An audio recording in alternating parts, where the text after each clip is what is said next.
नमस्कार सभी को।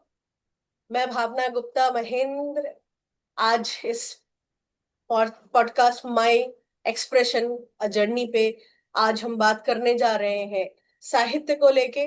और साहित्य कभी किसी एक का नहीं होता। और साहित्य में भाषाओं का बहुत काम होता है। और इसी साहित्य को लेके आज हम एक नए क्रम की शुरुआत करने जा रहे हैं दक्षिण भारत से। और दक्षिण भारत से आज हमारे साथ में आनंद कृष्णन जी हैं, जो बहुत ही विद्वान और अपने अपनी तमिल भाषा के साथ साथ हिंदी भाषा को आगे बढ़ाने के लिए कार्यरत है। तो आज हमारे साथ में मेरे साथ में जो को होस्ट है हमारे आदरणीय महेश प्रसाद शर्मा जी, जो हमारे मध्य प्रदेश से जुड़े हुए हैं हमारे साथ में। और आप आगे भी उनको हमारे साथ में देखेंगे। वो भी हिंदी साहित्य और हिंदी भाषा को लेके काफी प्रचार प्रसार के कार्य कर रहे हैं। उनके परिचय आपको डिस्क्रिप्शन बॉक्स में मिलेंगे, सभी के परिचय। तो आज हम शुरुआत करते हैं साहित्य की एक अलग ही गंगा धारा। जो जो हमारा एक मकसद है, वो साहित्य के द्वारा एक नई सोच को शुरू करना है। भाषाओं की सोच, अलग अलग भारतीय भाषाओं के जो 22 हमारी अधिकृत भाषाएं हैं भारत में, उनमें से एक मुख्य भाषा तमिल, जिसके बारे में हम अगर जाने तो सबसे प्राचीन, भारत की सबसे प्राचीन भाषाओं में आती है। और हमारी देवनागरी और तमिल जो द्रविड़ियन भाषाओं में आती हैं, उन भाषाओं का एक गंगा प्रवाह आज आपको देखने को मिलेगा। और साथ में ही हमारे दोनों विद्वानों के साथ में हम कई गुण विषयों पर चर्चा करेंगे। हमारे जो अतिथि हैं आनंद कृष्ण जी, उनकी जीवनी, उनके जो जीवन यात्रा है, हिंदी का सफर है तमिल के साथ में, और उनके जीवन परिवेश, और साथ में ही दक्षिण भारत में जो साहित्य है उसके बारे में भी हम बहुत कुछ जानेंगे। तो आइए शुरुआत करते हैं हमारी इस चर्चा की भी, और साथ में हमारे इस साहित्य सफर की, हमारे पॉडकास्ट माई एक्सप्रेशंस पॉडकास्ट भावना गुप्ता महेंद्र के साथ में। नमस्कार, आप दोनों का स्वागत है। मैं यहाँ पर अ, महेश प्रकाश शर्मा जी से अनुरोध करूंगी कि वो कार्यक्रम की शुरुआत करें, और अपने अपने परिचय के साथ साथ श्री आनंद कृष्ण जी का भी परिचय कराएं। और हमारी जो ये वार्ता है, साथ में उनके जो जीवनी है, उस पर हम अपनी वार्तालाप शुरू करते हैं। आदरणीय साथियों, सादर नमस्कार। नमस्ते। जैसा कि तो मेरा आज के इस पॉडकास्ट कार्यक्रम में भाषाओं की जो साहित्यिक यात्रा है, उसकी शुरुआत हम आज इस पॉडकास्ट के माध्यम से करने जा रहे हैं। इस यात्रा का उद्देश्य विभिन्न भारतीय भाषाओं एवं हिंदी के साथ उनका समन्वय किस प्रकार से हो सकता है, एक भाषा से अनेक भाषाओं को साथ में रखते हुए हम किस प्रकार से अपने लक्ष्यों की ओर निर्धारित गंतव्य को प्राप्त करने में सफल हो सकते हैं। तो उसमें सभी भाषाओं का योगदान है। और उन भाषाओं में सबसे पहले हमने शुरुआत की है दक्षिण भारत से। बहुत पावन भूमि, ज्ञान की भूमि और अथाह सांस्कृतिक परिवेश की जननी जैसे कहा जा सकता है, ऐसी हमारी भारतीय भूमि दक्षिण भारत है। और उस दक्षिण भारत में विभिन्न भाषाओं का समन्वय किस प्रकार है, किस प्रकार से मुख्य भाषाएं अन्य भाषाओं को साथ में लेकर चलती हैं, उनके विकास में किस प्रकार से वो सहायक होती हैं, और फिर वो अपनी गंतव्य स्थान की ओर निश्चित रूप से निश्चित उद्देश्यों को प्राप्त करते हुए आगे निरंतर बहती रहती हैं। उसी क्रम में हमारे बीच में चेन्नई तमिलनाडु से परमादरणीय ज्ञान वृद्ध, तपो वृद्ध और साहित्य वृद्ध आदरणीय श्री अनंत कृष्णन जी उपस्थित हैं। मैं उनसे निवेदन करूंगा कि वह अपना परिचय देते हुए अपने भाव व्यक्त करने की कृपा करें। आदरणीय अनंत कृष्णन जी, आपका स्वागत। नमस्ते। मैं तमिल हिंदी की एक कविता बूंदी की याद दिलाकर अपना परिचय शुरू करता हूँ। मेरा जरा भावावेश हो रहा है, इमोशन, इसलिए रुक रुक कर बातें करता हूँ। जी। ये बूंद बादल से निकली अनमना, क्या बनूं, क्या हो, मोरे पर गिरूं, अंगारे पर गिरूं, लेकिन ऐसी अनुकूल हवा बही, वो सीधी में गिरी, मोती बनी। ऐसा ही एक अनुकूल हवा मुझे हिंदी क्षेत्र में आई। मैं अपने दायरे में चला रुक रुक कर बात करता हूँ। आराम से, आराम से। 5 मिनट वो नील उतरा। ये ऐसी हवा बही जो मेरे जीवन यात्रा के जीविकोपार्जन का साधन हिंदी बनी।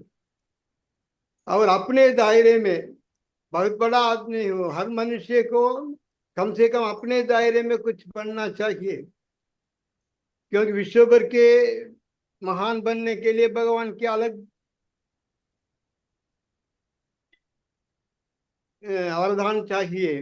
मुझे भगवान ने इतना वरदान दिया, अपने दायरे में हिंदी के द्वारा कुछ कर सकूं, हिंदी का प्रचार कर सकूं, हिंदी के लिए कुछ कर सकूं।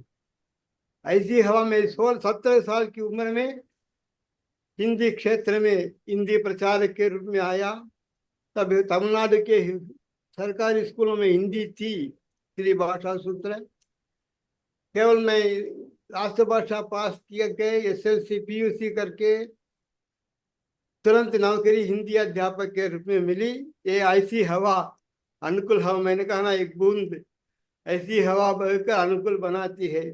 इस प्रकार मैं हिंदी क्षेत्र में मेरा प्रवेश 17 साल की उम्र में हुआ।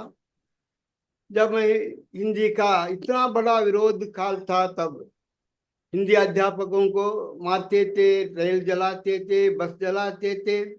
ऐसी प्रतिकूल वातावरण में भगवान ने मुझे अनुकूल वातावरण दिया। जिन विद्यार्थियों ने हिंदी के विरोध में जेल गए, मार खाए, वे मेरे पास हिंदी पढ़ने के लिए आए।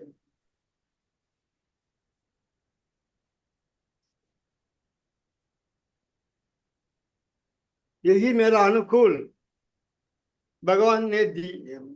कहते हैं ना, जब भगवान की कृपा मिलती है, जाको राके साइया मारी न सके कोई, बाल न भंका कर सके जो जग वैरी हो।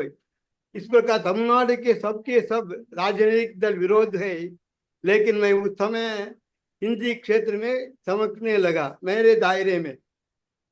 यही मेरी भगवान की बड़ी कृपा है।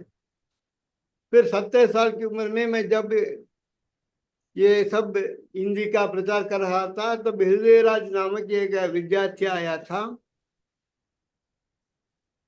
उसके रूप रंग से मुझे इतना प्रभाव नहीं हुआ कि उसमें इतनी व्यक्तित्व रहेगी। उसने कहा, मैंने दिल्ली यूनिवर्सिटी में करस्पॉन्डेंस पास में बीए पास किया है, मद्रास ही सेंटर है, और कहीं नहीं जाने की जरूरत नहीं। उस समय तीनों सालों के मिलकर 600 रुपये में मैंने मद्रास से ही बाहर नहीं गया, अपने तमिलनाडु से बाहर नहीं गया, दिल्ली यूनिवर्सिटी का बीए पास किया। यह भी भगवान की देन है। उसके बाद मेरे प्रशिक्षण मेरे मामा ने हिंदी प्रचार सभा के मदरी मंजना गायत्री में प्रशिक्षण केंद्र खुला, उसमें हिंदी प्रचार प्रशिक्षण पाया। तब हिंदी के लिए कोई भविष्य नहीं है तमिलनाडु में। ये सब मैं ये कहानी इसलिए कह रहा हूँ, मनुष्य के जीवन में कैसे हेर फेर होते हैं। वह प्रचारक ट्रेनिंग पास होने के बाद वहाँ के हमने सोचा 25 छात्र वहाँ पढ़ रहे थे। हमने सोचा है हिंदी पढ़कर क्या करेंगे, भजन करेंगे क्या, कबीर क्या भजन करेंगे, मीरा का भजन करेंगे, क्या करेंगे। तब एक ऐसी अनुकूल हवा बही, मैं रेल में जा रहा था, एक काशी से एक सन्यासी आ रहा था। उस सन्यासी ने मुझसे कहा, मैं हिंदी सीखा, मैंने हिंदी सीखी है, मैं क्या कहूँ पता नहीं, यहाँ तमिलनाडु में हिंदी के लिए कोई नौकरी की भी संभावना नहीं। तब उस सन्यासी ने कहा, आप तो हाथ देकर कहा आप राजधानी में जाएंगे।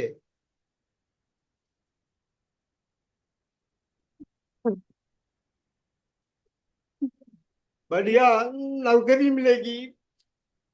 उसी के अनुकूल मुझे चेन्नई में वेस्टली स्कूल में हिंदी पंडित का नौकरी मिली।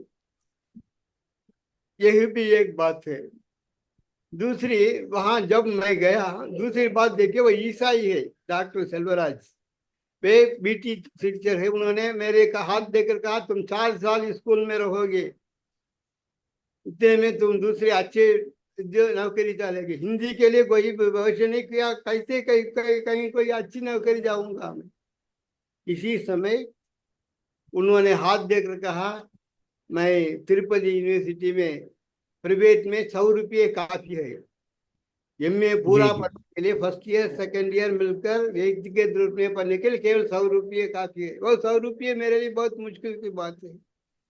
और किसी ने 100 रुपये उन्होंने ही दिया, सिलेबस लाया, सब कुछ लाया, तुरंत 2 साल में एमए की।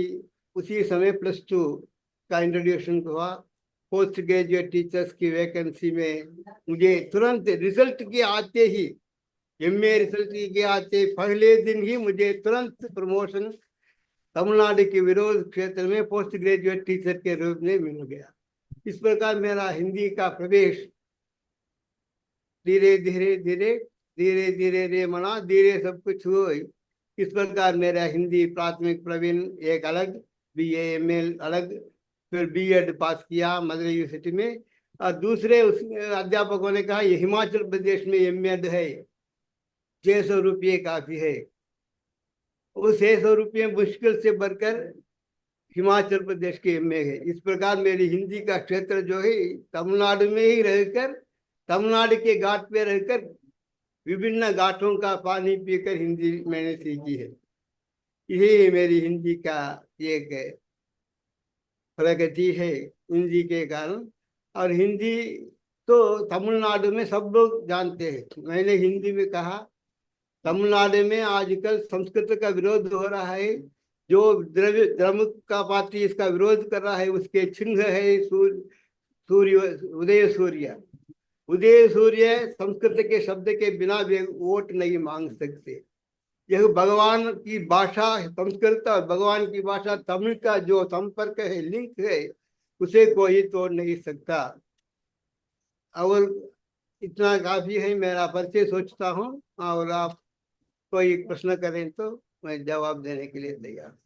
जी जी जी जी धन्यवाद। आपने जो अपना जो संघर्षमय जीवन का वृत्तांत हिंदी के लिए समर्पण के रूप में आपने यहाँ पर अपनी बात कही, बहुत अच्छी बात है। और क्योंकि देखिए, आपके आसपास का परिवेश तमिल भाषा का है, आपका जो परिवेश है उसमें 98 या 99% लोग तमिल भाषी हैं, और उसमें 1% के रूप में आप उसमें एक प्रतिभागी हैं या एक सदस्य हैं। लेकिन मैं ये जानना चाहूँगा कि जो हिंदी भाषा है, उसके लिए आपकी आत्मा ने कैसे स्वीकार किया कि मैं हिंदी की ओर आगे बढ़कर काम करूंगा तो मेरे मुझे आत्मिक शांति मिलेगी, या मेरी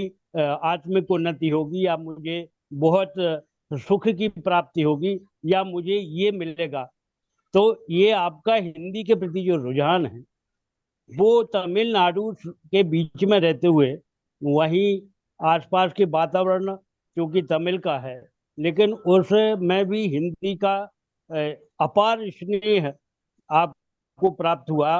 उसकी ओर प्रोत्साहन किस रूप में आप, किस व्यक्ति के रूप में देखते हैं कि उससे आपने प्रेरणा ली कि मैं हिंदी के लिए काम करना चाहता हूँ? तो ये आप बताएं कि आप हिंदी के प्रति कैसे आपको प्रेरित किया आत्मा ने, या आपके ज्ञान ने, या आपकी बुद्धि ने ये निश्चयात्मक रूप से तय किया कि आप हिंदी के लिए ही आगे चल के काम करेंगे, ये बताएं जी। जी, इस बारे में तो मैं भी सहमत हूँ कि तमिल भाषी प्रदेश में जहाँ पे शायद एक उस समय में एक दो लोग ही हिंदी को समझ पाते थे, और उस व्यग्रता के साथ में हिंदी को समझना उस समय, जो जहाँ पे एक आप अकेली नाव खे रहे हो, और विरोधाभास इतना बड़ा हो पूरे आपके उस परिवेश में, तो ये परचम बनाए रखना और हमेशा खड़े रखना, तो किस तरीके का आपको, आपके अंतर्मन से आपको कैसे जो आवाजें आई, और साथ में ये द्वंद बहुत बड़ा होता है, आसान नहीं है ये इस द्वंद को स्वीकार करना कि ये भाषा को, और केवल भाषा बोलने से नहीं, उसके एक एक अंग प्रत्यंग को जानने के लिए वो भाषा को प्रयोग में लाना, तो वो चीज को हम जानना चाहते हैं कि किस तरीके से आपने अपने जीवन में उतारा, और जो आवाजें आपको आई वो, उसके बारे में हमें जरूर बताएं, ताकि जो हमारे सुनने वाले हमारे दर्शक हैं, देखने वाले हमारे दर्शक हैं, वो इस द्वंद से निकल सके, और आज की पीढ़ी ये समझ सके कि हम भाषाओं से कितना कुछ समझ सकते हैं और सीख सकते हैं। तो आप इस बारे में कुछ प्रकाश डालें।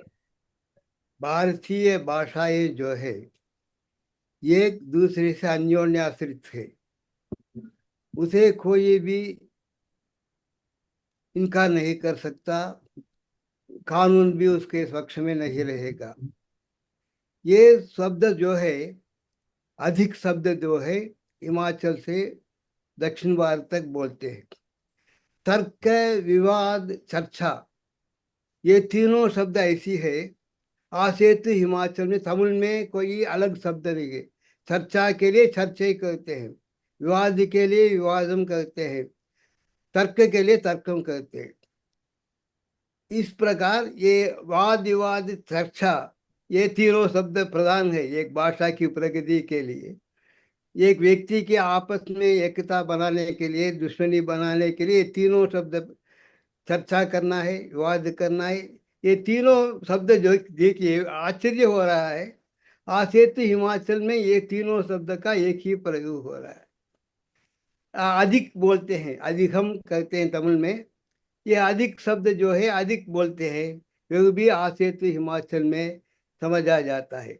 ये मुख जो है फेस, चेहरा, ये चेहरा जो है सन्मुख, और उत्तर भारत से आई है, दक्षिण भारत में आई है। कुछ लोग बोलते नहीं ये तमिल से हिंदी आया है, तमिल से संस्कृत आया है, लेकिन षण्मुख को आरुमुखम तमिल में कहते हैं, लेकिन मुखम कहते हैं, लेकिन मुख को बल नहीं बोलते। इस प्रकार हजारों शब्द जो है उत्तर भारत से दक्षिण भारत की एकता के लिए काफी, निर्वाह बोलते हैं, निर्वाहम बोलते हैं, निर्वाण बोलते हैं, मुक्ति बोलते हैं, अर्चना बोलते हैं, कई शब्द ऐसे बोलते हैं। तब आप कन्याकुमारी जाइए, वहाँ के शंख बेचने वाला इतनी हिंदी बोलता है। रामेश्वरम में जाइए, हिंदी बोलता है। ये हिंदी राजनीतिक विरोधी ही है। जनमानस में हिंदी संस्कृति के कारण बहन बनकर या भाई बनकर या माता बनकर दिव्य भाषा बनकर ऐसे बज गए हैं। आजकल तमिलनाडु के हर एक व्यक्ति संस्कृत का ही नाम रखता है। करपुसामी, वेल्लचामी, ये सब तमिल भाषा नाम है, लेकिन इसे कहने के लिए वे खुद शर्मिंदा होते हैं, क्योंकि शाम कहने में जितना गौरव अनुभव करते हैं, कर्पूर कहने पर अनुभव नहीं करते हैं। यही भाषा की विशेषता। इन सबको मैं प्रचार करूंगा। जब जो हिंदी विद्यार्थियों को आते हैं, तमिल में इतने शब्द है, विपरीत शब्द बोलते हैं। आप भी विपरीत जानते हैं, ये विपरीतम तमिल में भी है। हर गांव में जाने पर उनके ग्रामवासी जो लोक भाषा बोलते हैं, उनमें संस्कृत के शब्द ऐसा भरमार हो जाता है कि वे संदेह शब्द जो है, संदेहम कहते हैं, उसके लिए तमिल आइजम शब्द कहते हैं। लेकिन आइजम शब्द से किसी को तुरंत नहीं आएगा। संदेह शब्द में कितना महत्व है, वे ही सब लोग बोलते हैं। नगर कहते हैं, नगरम, सगर, ग्रामम, ये सब संस्कृत शब्द है, या हिंदी तमिल शब्द है। कुछ लोग कहते हैं तमिल से ही संस्कृत है, तमिल में संस्कृत आया है, संस्कृत से तमिल में आया। दूसरी बात है, ये राजनीतिक बात है। लेकिन आज से तो हिमाचल प्रदेश में 10,000 शब्द तमिल और हिंदी में ऐसी एकता बना रही है। इसको सिखा सिखा कर मैं बोलूंगा। गुरु कहते हैं, माता पिता गुरु दैवम कहते हैं, इसमें सब हिंदी है, संस्कृत है, माता पिता गुरु दैव। लेकिन चारों शब्द जो है तमिल है आई है, हिंदी से आई है, पता नहीं। ये पूजा शब्द जो है तमिल में, पू माने फ्लावर, फूल। पूजा सही माने करना, पू से माने पूजा करना। ये पूजा करना तमिल शब्द है, ऐसा कोई तमिल विद्वान बात करता है। फूल से बना पू, सही से बना करना, ये पूजा करना है पूसई। ये पूसई शब्द अब पूजा बन गया बोल रहे हैं। जो भी हो, पूजा शब्द भारत भर में हर कोई बच्चा, हर कोई समझते हैं। स्तुति कहते हैं, ईसाई लोग क्या करते हैं, स्तुति करेंगे, ईसा की स्तुति करेंगे बोलते हैं। तमिल में भी वो स्तुति बोलते हैं। ऐसे आध्यात्मिक जो भारतीय साहित्यों की एकता है, इसी को आधार पर हम प्रचार करेंगे तो सब लोग मानेंगे। तमिल और संस्कृत दोनों एक दूसरे से अन्योन्य से इसे हो कोई हटा नहीं सकता। राजनीति के लिए भी बोल सकते हैं। इसी विचार से मैं आगे रखने पर कोई विद्यार्थी आएगा, तुम्हारा नाम क्या है, विजय प्रभाकर। विजय प्रभाकर तमिल है या हिंदी, संस्कृत, प्रेमानंद। जितने भी विद्यार्थी आते हैं, सब विद्यार्थी आने पर दो ही तमिल का नाम कहेगा, अनबलहन, अरिवलहन। अनबलहन कहते प्यार की शोभा, अरिवलहन का ज्ञान की शोभा। ये लोग शोभा ही कहते। लड़कियों का नाम अड़ही नहीं कहते हैं, अड़ही माने सुंदरी नहीं कहते, सुंदरी कहते हैं, शोभा कहते हैं। इस प्रकार भारतीय एकता के लिए तमिलनाडु के करोड़ों लोगों के नाम को बताकर, तमिल में बताने पर भारतीय एकता में ये साहित्य और का प्रभाव कितना पड़ा, उसे हम आसानी से समझा जा सकते हैं। अभी हमारे तमिलनाडु के रजनीकांत है, अजीत है, कृष्णा है, इन सब का नाम बोलकर तमिल में भर गए। ये तमिल का हिंदी का विरोध अपने आप खत्म हो जाएगा।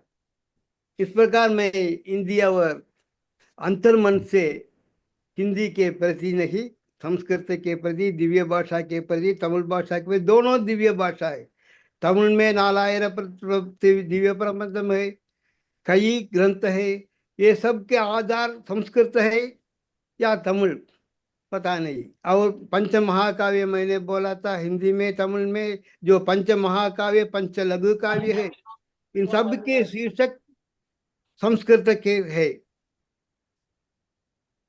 शिल्प अधिकारम कहते हैं, बहुत तमिल पर बहुत बड़ा शिल्प का अधिकार, शिल्प अधिकारम। वे सिलम्ब कहते हैं। सिलम्ब का अधिकार सिलम्ब अधिकार नहीं आएगा, शिल्प का अधिकार शिल्प अधिकार।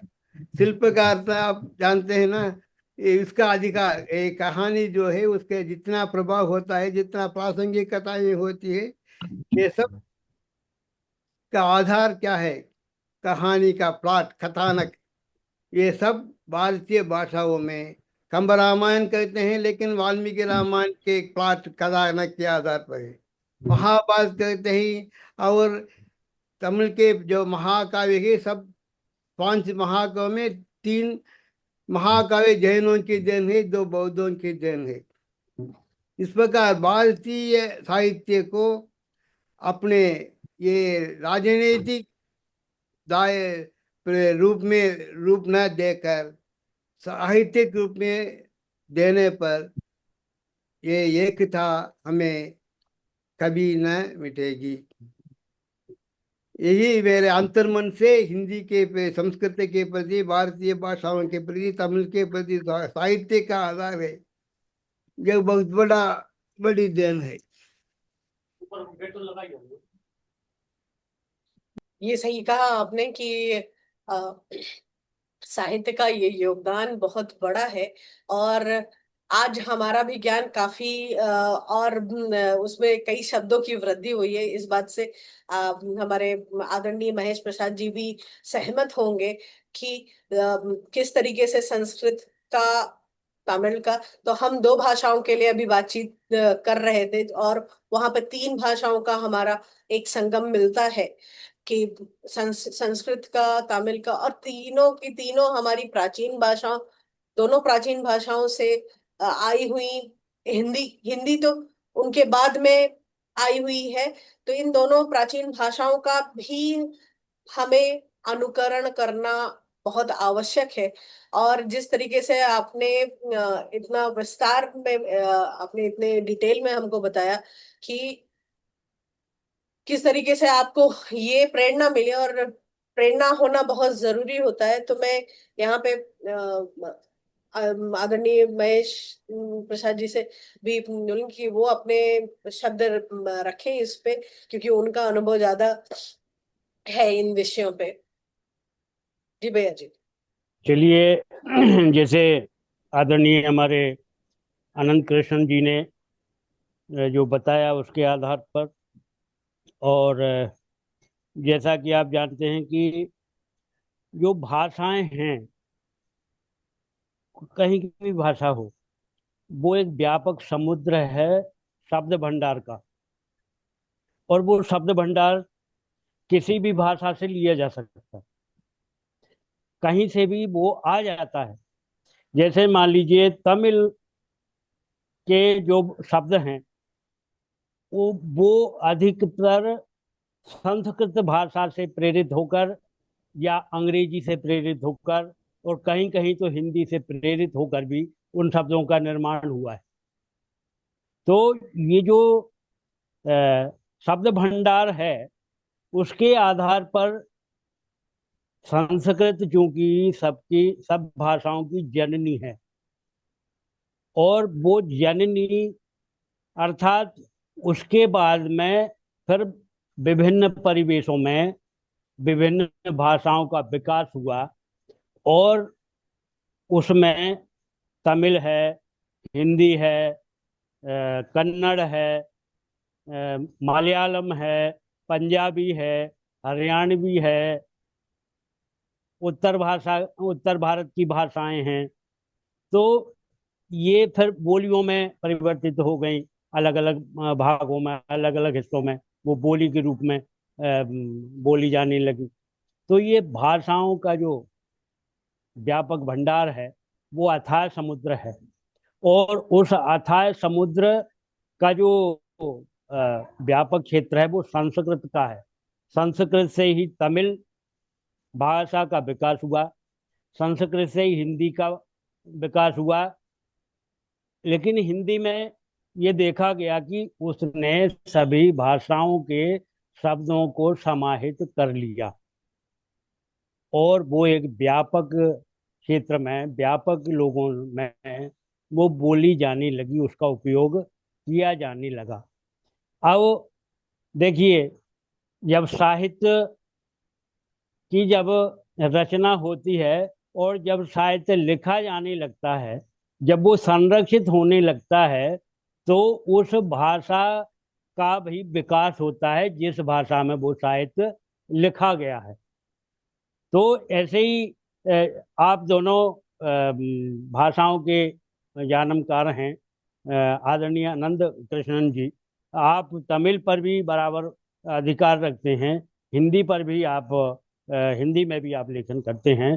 तो मैं आपसे पूछना चाहूँगा कि जैसे राम कथा का जो साहित्य है वो तमिल में भी लिखा गया और हिंदी में भी लिखा गया, तो तमिल में कौन कौन से ग्रंथ हैं, और हिंदी में तो हम चूंकि जानते हैं जैसे रामचरितमानस है, ये मुख्य आधार है हिंदी की राम कथा का।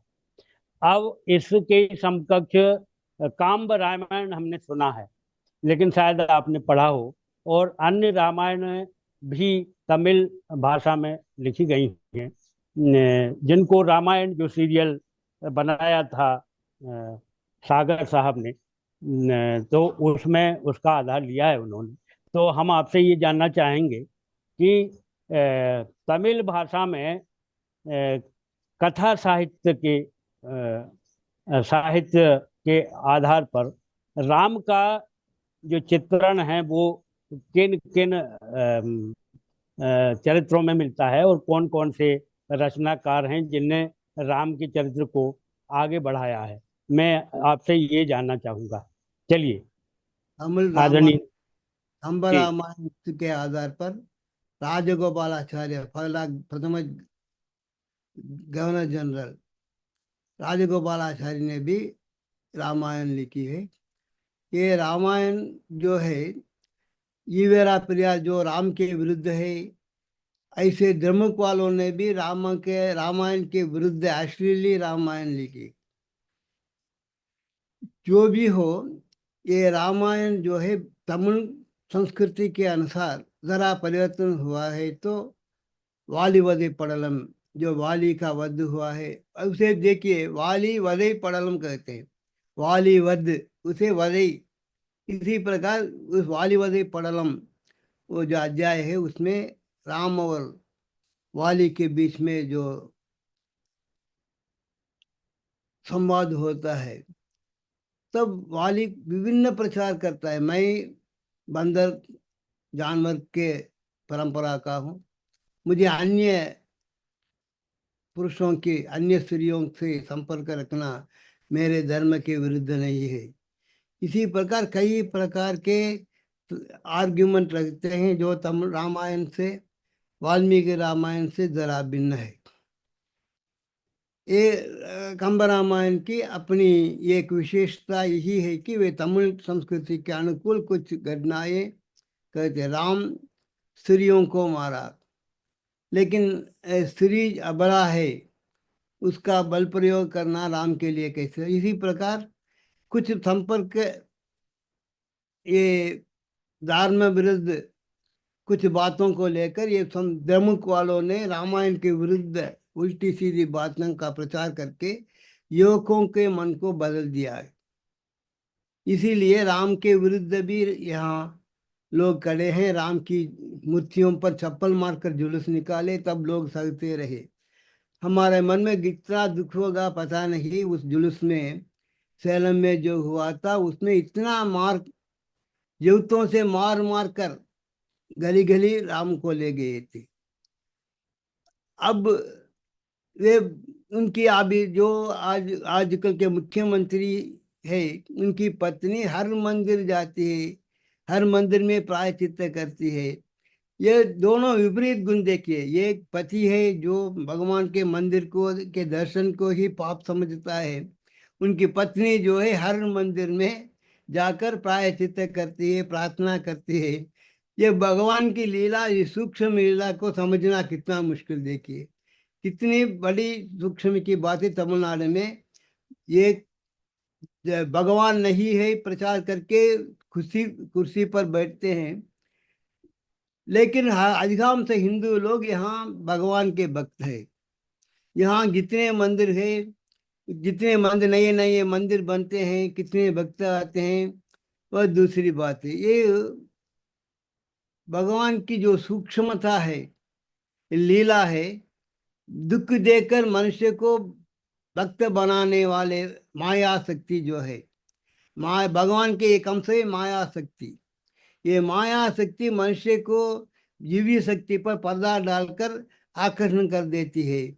जब मनुष्य दुख से विचलित होता है, कोई मार्ग नहीं है, तो भक्ति मार्ग में आता है। यही भक्ति मार्ग ही साहित्य का, भारतीय एकता का आधार है। ये साहित्य के प्रधान है। इसलिए साहित्य के जो विभिन्न रामायण है, वह प्रांतीय स्तर के विचारों के अनुकूल, प्रांतीय संस्कृति के अनुकूल कुछ परिवर्तन होने पर भी राम तो मर्यादा पुरुषोत्तम राम की जो मर्यादा है, उसे कितने लोग विरोध, तमिलनाडु में विरोध करके उसको जलाने पर भी राम के भक्त बढ़ रहे हैं। ये तमिल अयोध्या के मंदिर बनाते समय तमिलनाडु में इतने लोग दान दिया, वह ध्यान देने की बात है।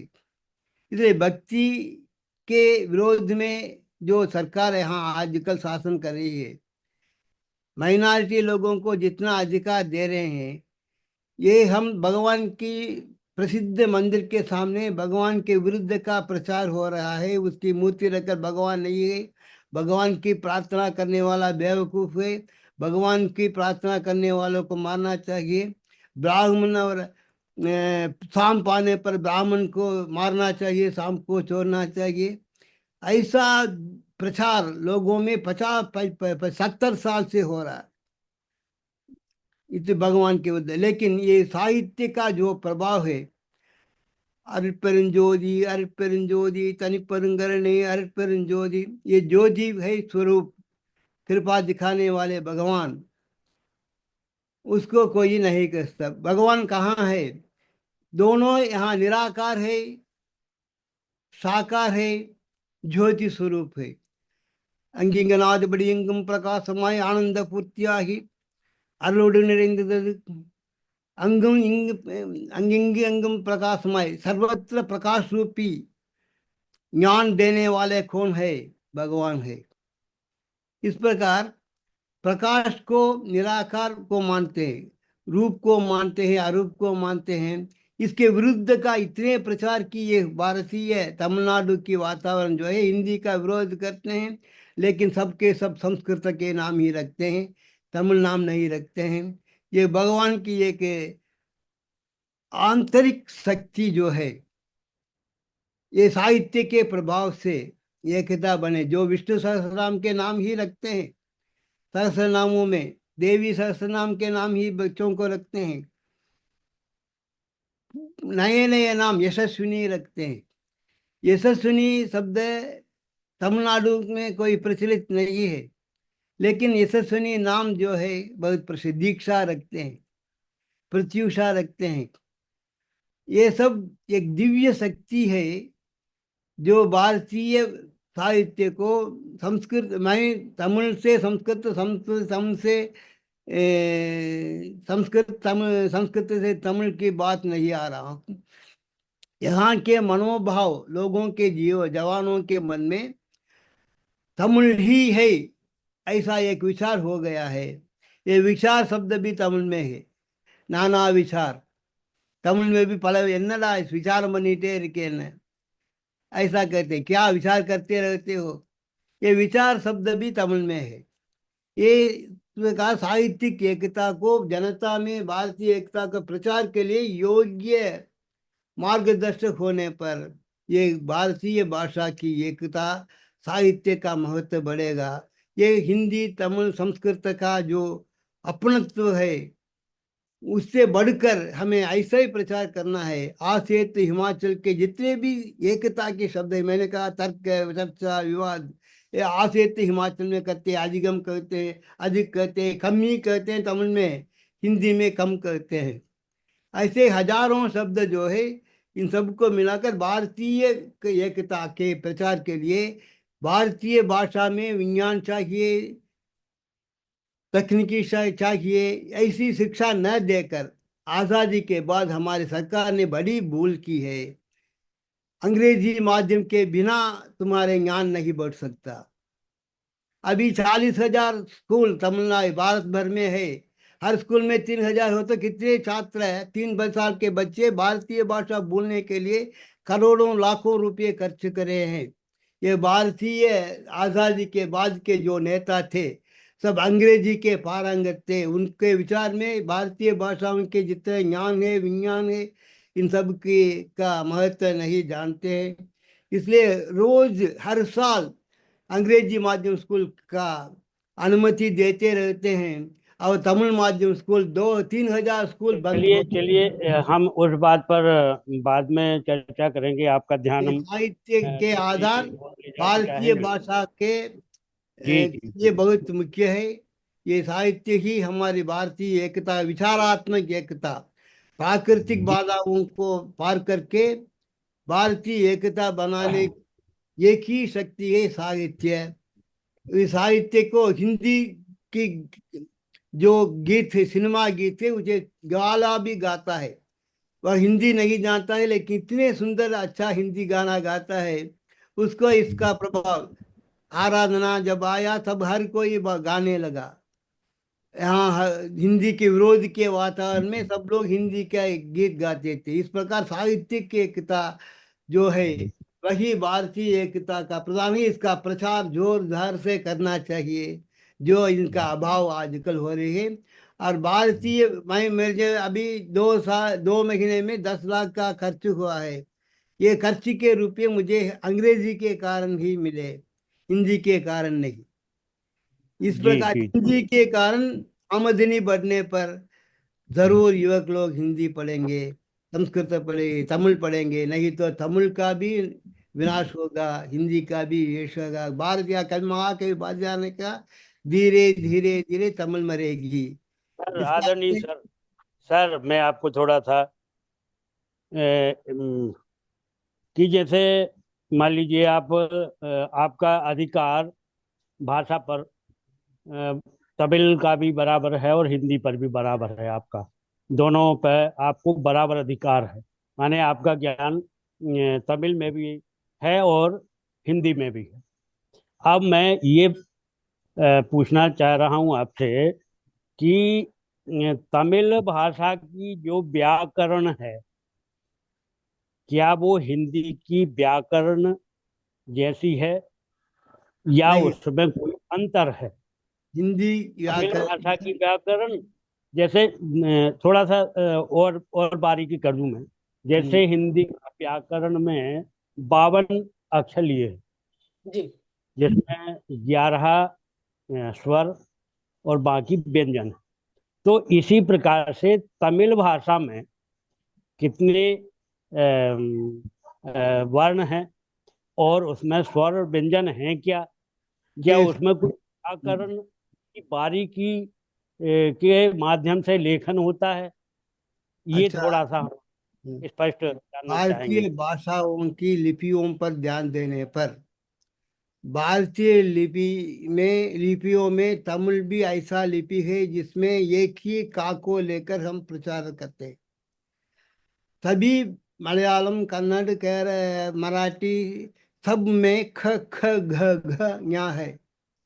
लेकिन तमिल में एक ही का को लेकर हम कक्कन भी लिखते हैं, गांधी भी लिखते हैं, कांति भी लिखते हैं।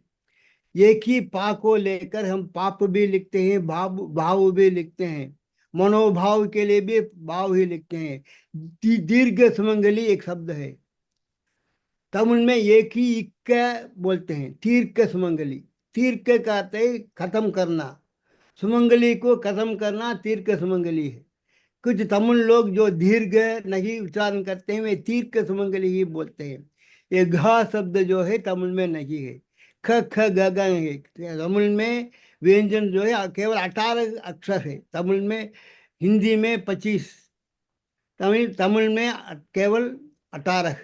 ये शाह को लेकर एक ही शाह है।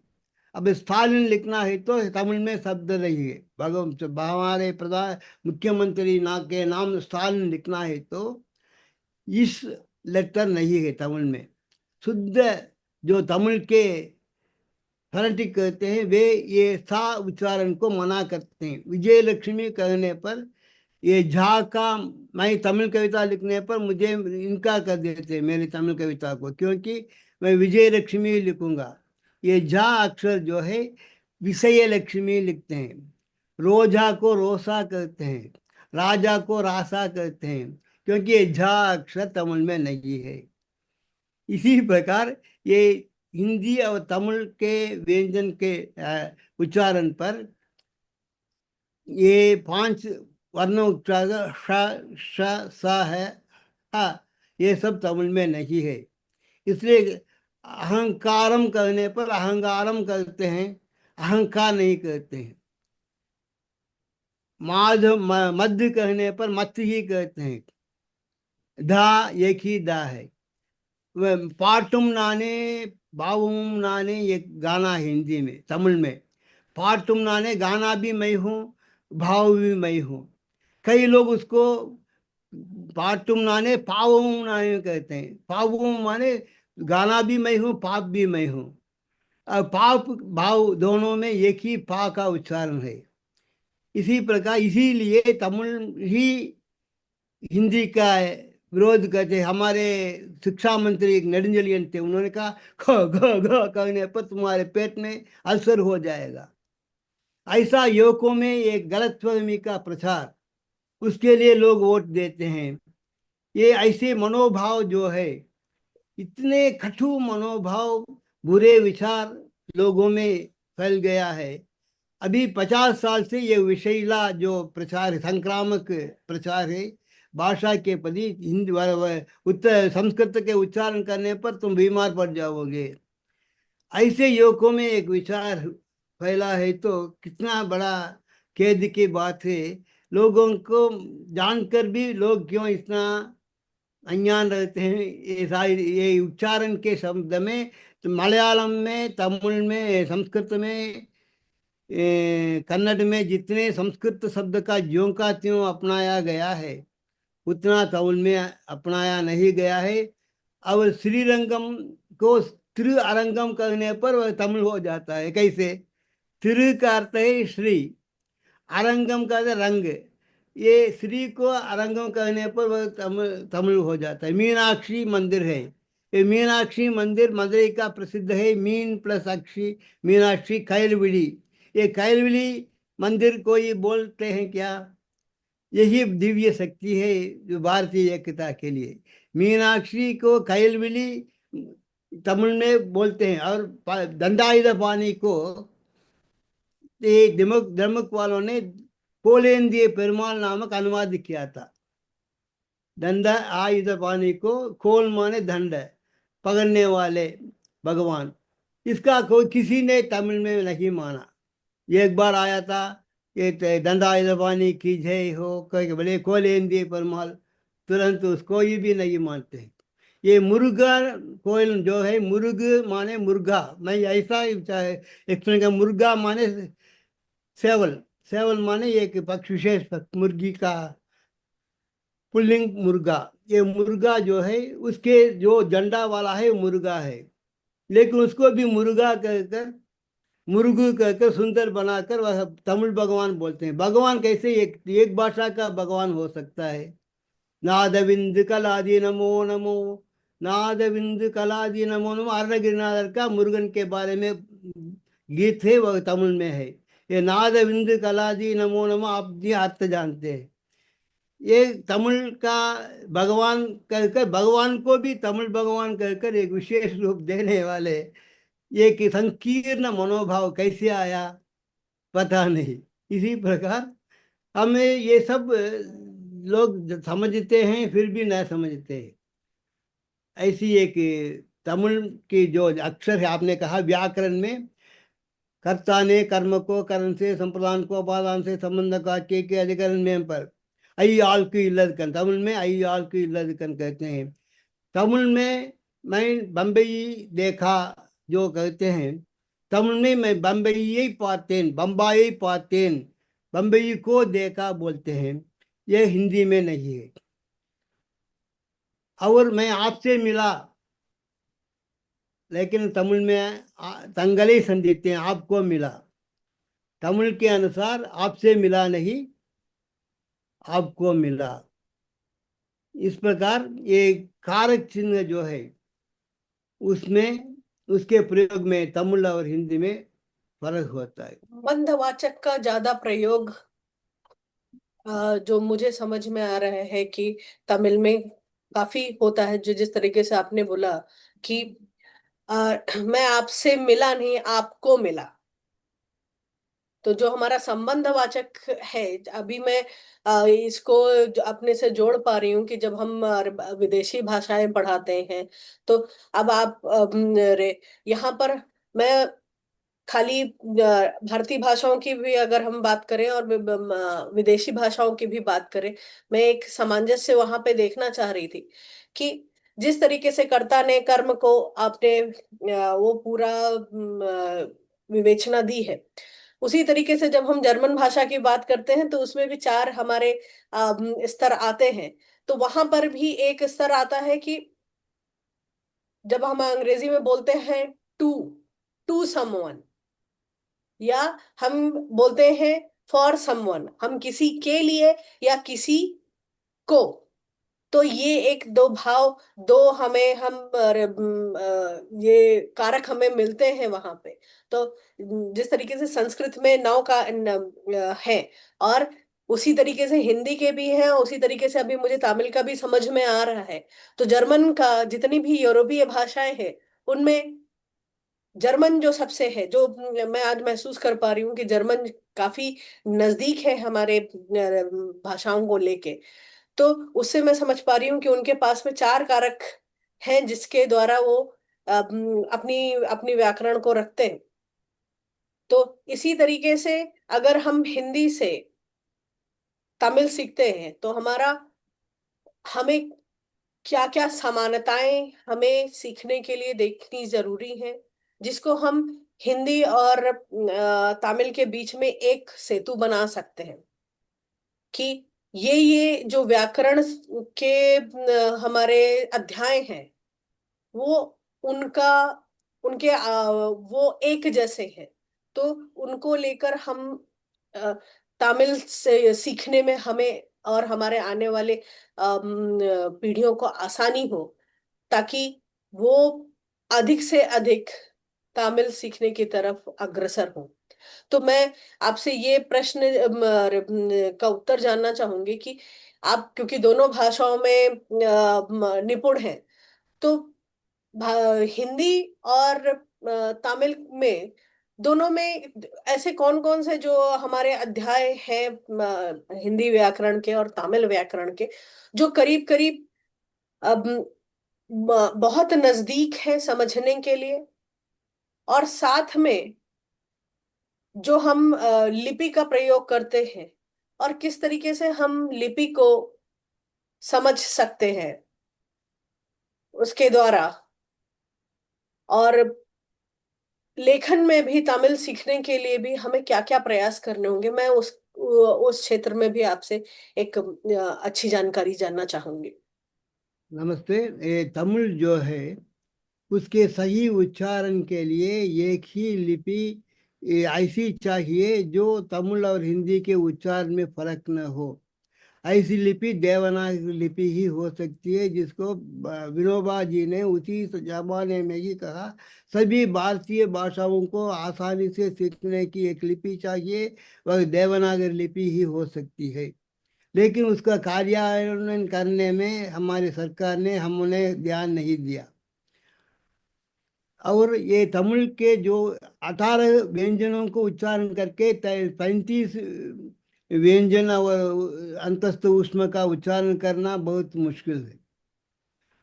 और मैंने अंग्रेजों को हिंदी और तमिल सिखाई, अमेरिका वालों को। उन्होंने तमिल और हिंदी की तुलना में हिंदी को आसान मानते हैं, तमिल को मुश्किल मानते हैं। ये उदाहरण के लिए कहता हूँ, वर्तमान काल के शब्द दीजिए, वाक्य देखिए। நான் வருகிறேன், நீ வருகிறாய், அவன் வருகிறான், அவர் வருகிறார், அவைகள் வருகின்றன, அவர்கள் வருகிறார்கள்। ये वे शब्द का इतने 6 प्रकार के अक्षर बदलता है। लेकिन अंग्रेजों ने कहा हम आई कम यू कम दे कम।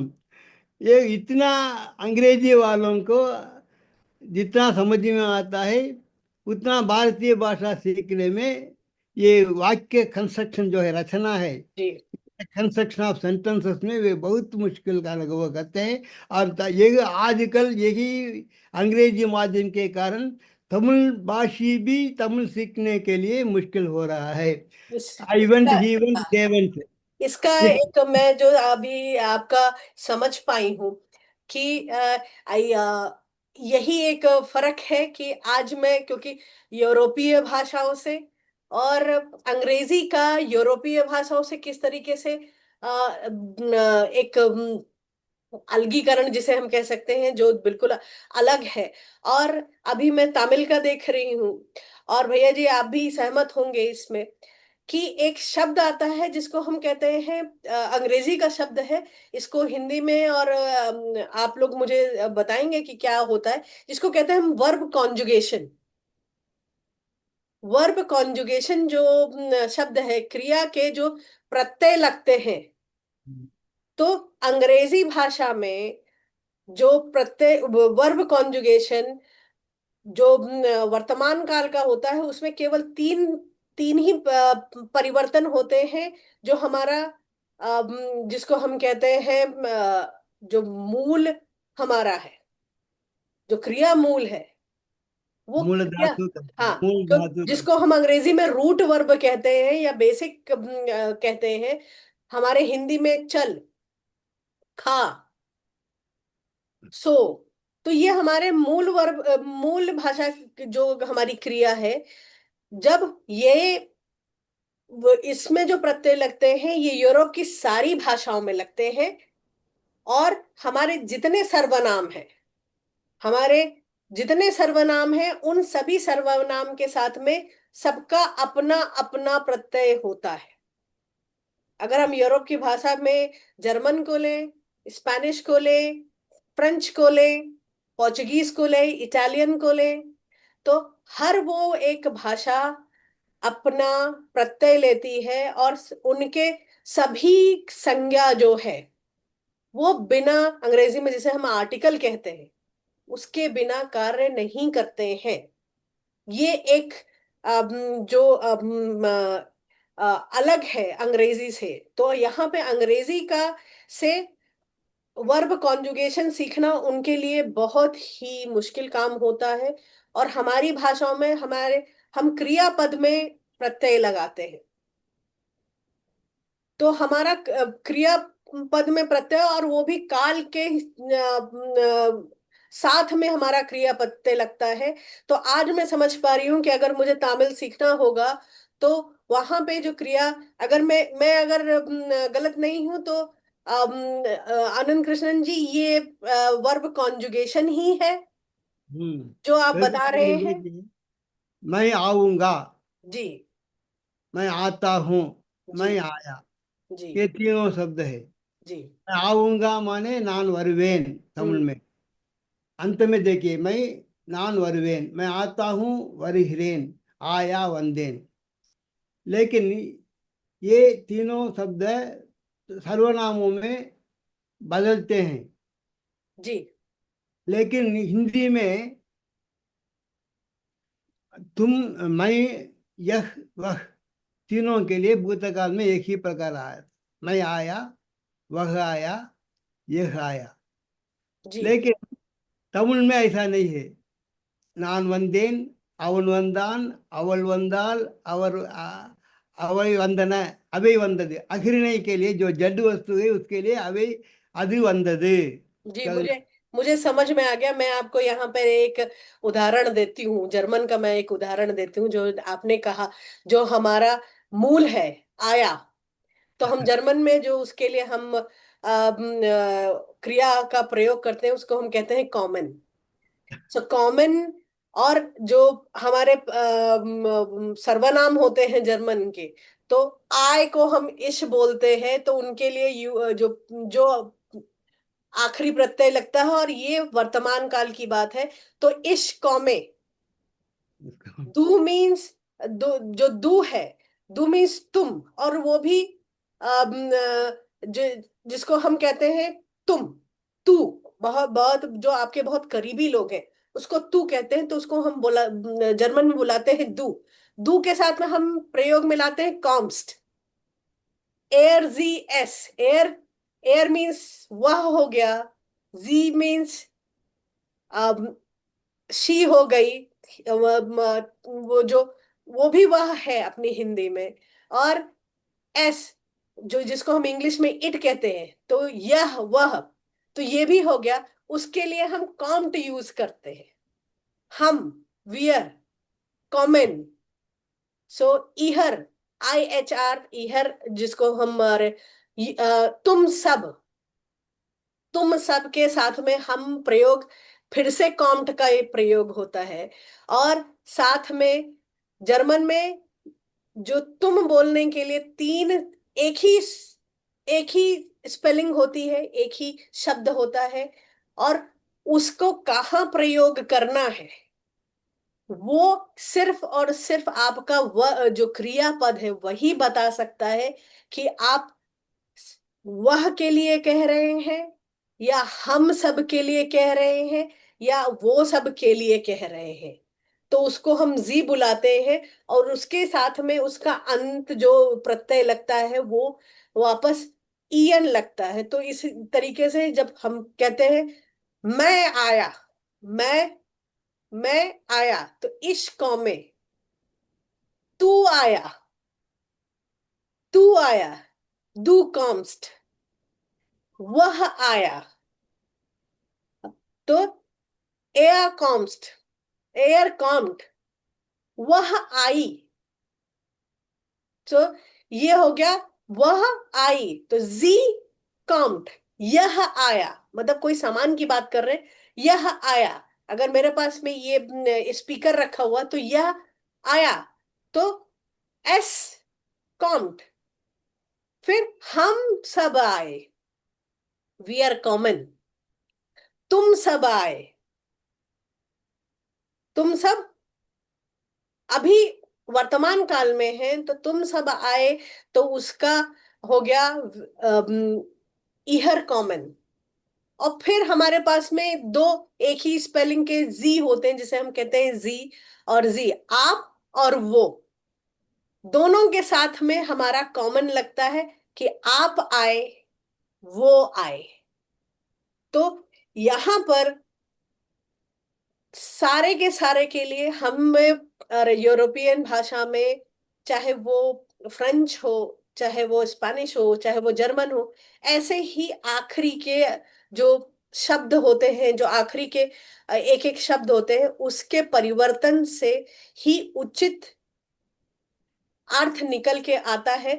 तो मुझे आपने जैसे ही बोला वो मेरा तुरंत वहां से जुड़ गया कि यहाँ पर, और यूरोपीय भाषा से अंग्रेजी को लिया जाए, अंग्रेजी में भी है, अंग्रेजी का 3 है, अंग्रेजी के इज, एम, आर जो है, मैं, वो 3 ही है जो बार बार रिपीट होते हैं, जो बार बार हम उसका पुनरावृत्ति करते हैं। तो जो तुम हो, यू, तो उसके लिए भी हम आर यूज कर रहे हैं, आर का प्रयोग करते हैं। साथ में हम इसके लिए भी प्रयोग कर रहे हैं, आप सबके लिए भी हम यू का प्रयोग कर रहे हैं। लेकिन हमारी भाषाओं में जो अपनत्व है, जिसको हम फॉर्मल और इनफॉर्मल का एक देते हैं, जो सभी भाषाओं में है। तो मेरा जो यहाँ पर बैठा एक सामंजस्य कि तमिल सीखी जा सकती है, बिल्कुल सीखी जा सकती है, उसमें कोई दिक्कत नहीं है। हमें केवल उसके बीच का रास्ता देखना है कि जैसे आपने बोला, तो हमें बीच का रास्ता कहाँ पे सामंजस्य बैठ रहा है, जो सामंजस्य बैठ रहा है उसको किनारे करें, जो जो दिक्कत दे रहा है उसको छोटे टुकड़ों में हम बांटे। तो मैं भैया जी से भी इस बारे में क्योंकि आप इसको अब हिंदी, जो मैंने आपको बताया, हिंदी और तमिल का एक क्रिया प्रत्यय को लेके किस तरीके से सामंजस्य बिठाया जा सकता है, ताकि हम आगे ये चीज को बता सकें कि आप जरूरी नहीं कि बीच में अंग्रेजी लाएं और हिंदी को सीखने तमिल को सीखने के लिए। तमिल को सीखने के लिए आप हिंदी से तमिल सीख सकते हैं। अगर तमिल से हिंदी सीखी जा सकती है तो हिंदी से तमिल बिल्कुल सीखी जा सकती है। तो हमारे लिए एक नए द्वार खुलने के लिए है। तो मैं अब आपको भैया जी पटल देती हूँ कि ताकि आप इस बात से आगे का करें कि हमारे कौन कौन से व्याकरण, कौन कौन से स्वर मिलते जुलते हैं जिसको सीखने से हम जल्द से जल्द तमिल पर अपना एक शुरुआत कर सकते हैं। जी भैया जी। हिंदी में और तमिल में जो वह शब्द है वह एक ही सर्वनाम है। उसके लिए तमिल में 4 अर्थ होते हैं। जी अवन, अवल, अदु, अंद। इन चारों के वाक्य प्रयोग में जो है फर्क होता है। कुत्ता आता है, मनुष्य आता है, लड़की आती है, लड़का आता है, ये सब आता है आता है। लेकिन हिंदी में तमिल में कहते समय कुत्ता आता है का अर्थ है नाई वंदது कहना है, नाई வருகிறது कहना है। कुत्ता आता है, नाई வருகிறது। लेकिन हिंदी में ऐसा प्रयोग नहीं है। कुत्ता आता है, लड़की आता है, लड़का आता है, मनुष्य आता है। ये आता है शब्द को जो कुत्ता आता है नाई वंदது, आदमी आता है मनिதன் வருகிறான், लड़की आती है सिरमी வருகிறாள், ये जो अंतिम परिवर्तन होता है ये रूट वर्ब में सिखाना चाहिए। अलग अलग सिखाने पर ही हो सकता है, इसके लिए कोई मार्ग नहीं है। तो अब वे आते हैं, वे आते हैं माने अवर வருகிறார் माने बड़े आदमी पिताजी आते हैं, वे आते हैं। वे आते हैं, दे आर कमिंग, அவர்கள் வருகிறார்கள்। और वे आते हैं, அவர் வருகிறார் आदर सूचक। वे आते हैं, அவர்கள் வருகிறார்கள் बहुवचन। अवेகள் வருகின்றன, वे आते हैं, कुत्ता ये सब आते समय वे आते हैं, अवेகள் வருகின்றன। ये வருகிறார், வருகிறார்கள், வருகின்றன, ये तीनों शब्द को आप कैसे आसान बना सकते हैं, उस भाषा की विशेषता है तमिल। लेकिन हिंदी में काफी वे आते हैं बस। वे आते हैं माने कुत्ते आते हैं, मनुष्य आते हैं, पिताजी आते हैं, तीनों के लिए एक ही आते हैं। लेकिन तमिल में ऐसे वाक्य बनाना ठीक नहीं रहेगा। और सड़क में जाते हैं तमिल के अनुसार रोडिल पोखिरेन, और करेक्ट है। लेकिन हिंदी में लिखते सड़क पर आते हैं। सड़क पर आना, सड़क में आना, दोनों विशेष रूप में देखिए। इसलिए ये यहाँ के जो मारवाड़ी या हिंदी वाले आते हैं, वह वीट मेले पोहिरेन, वीट मेले पोहिरेन कहते घर पर जाता हूँ। लेकिन तमिल के अनुसार घर में जाता हूँ लिखना है।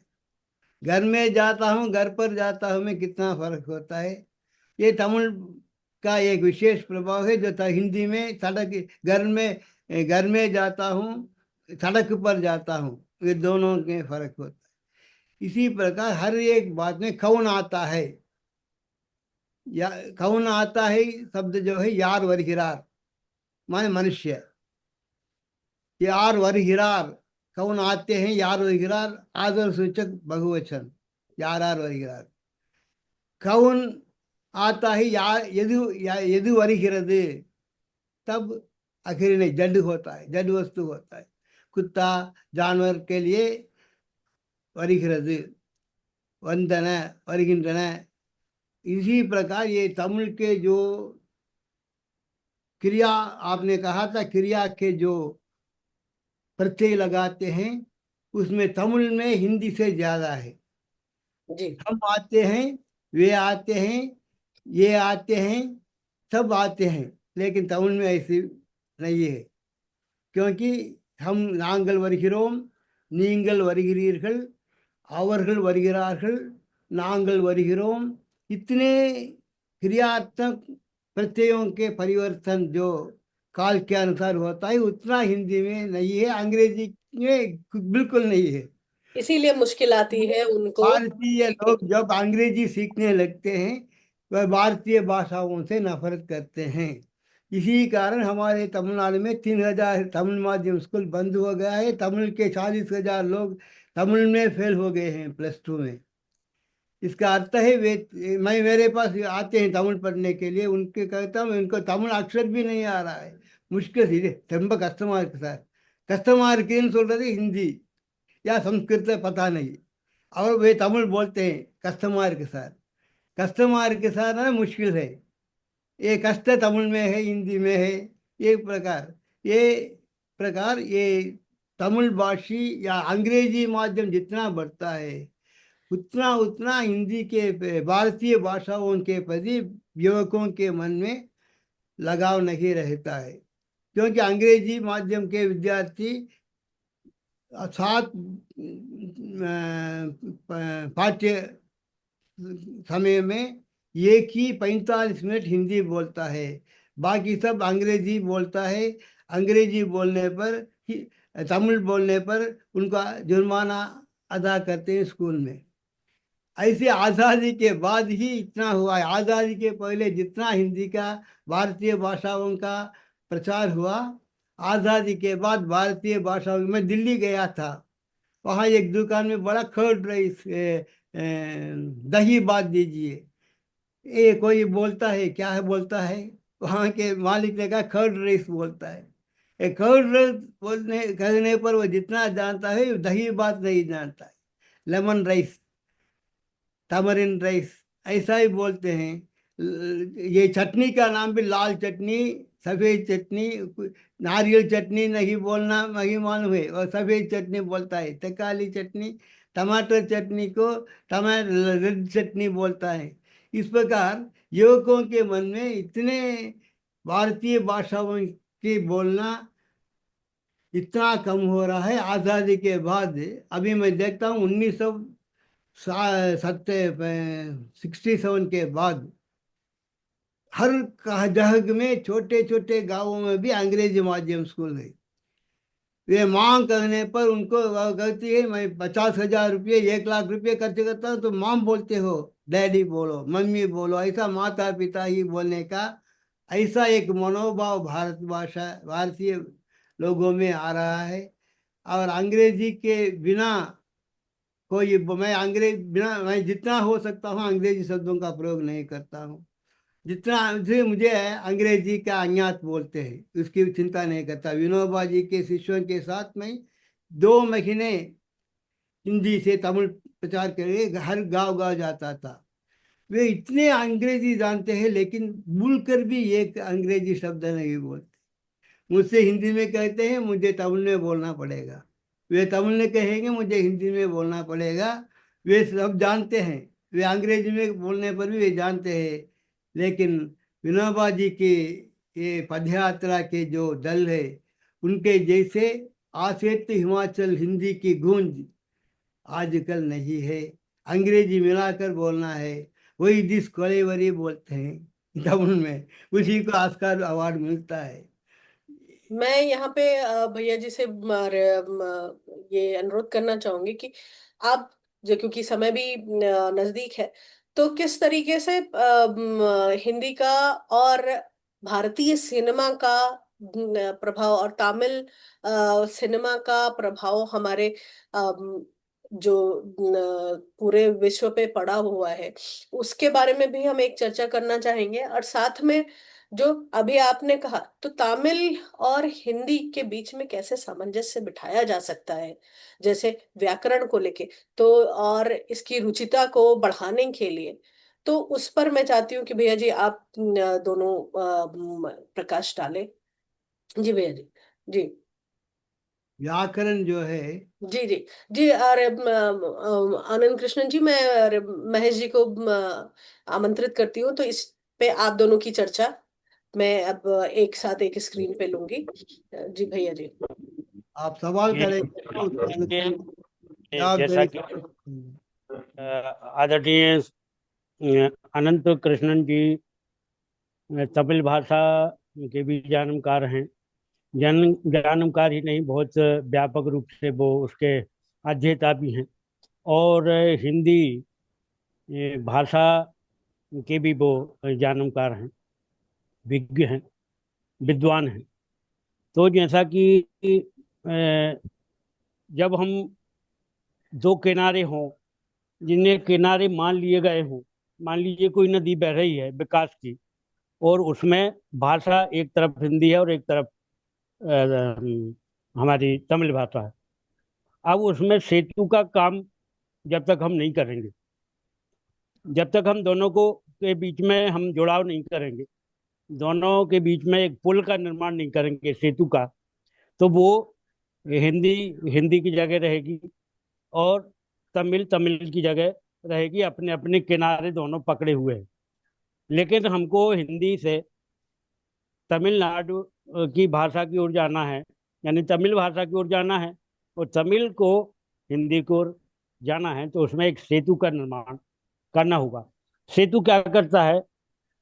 सेतु यहाँ से इनकी ओर से भी कुछ ऊपर रखता है आधार, और इस तरफ से भी आधार रखता है, और दोनों को मिला देता है। वो खांचे जहाँ मिल जाते हैं वहाँ सेतु का निर्माण हो जाता है। तो हिंदी भाषा के जो जानकार हैं, जो साहित्यकार हैं, वो ऐसी रचनाओं का, हम साहित्य के क्षेत्र की बात इसलिए कर रहे हैं कि साहित्यकार में वह क्षमता होती है कि वह सेतु का निर्माण कर सकता है। आम व्यक्ति किन्हीं अवधारणाओं से ग्रसित, किन्हीं आग्रहों से, दुराग्रहों से ग्रसित हो सकता है, लेकिन साहित्यकार नहीं हो सकता।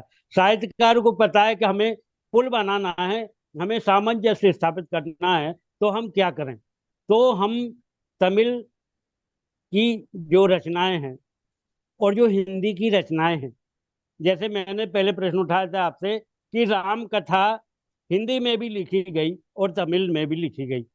और चूंकि राम एक व्यापक सर्वशक्तिमान सत्ता के रूप में, ईश्वरीय सत्ता के रूप में अवस्थित हैं, और उनको हर व्यक्ति अपने अपनी भाषा में अपने अपने भाव के माध्यम से उनके स्वरूप का वर्णन करता है। तमिल के कुछ कवियों ने काम्ब रामायण आदि जैसी और अनेक रचनाएं लिखी। इधर वाल्मीकि ने संस्कृत में लिखी, गोस्वामी तुलसीदास जी ने रामचरितमानस के रूप में हिंदी में लिखी, और हिंदी में और भी कई साहित्य हमारे हिंदी साहित्य में पाया जाता है जो राम के ऊपर लिखा गया।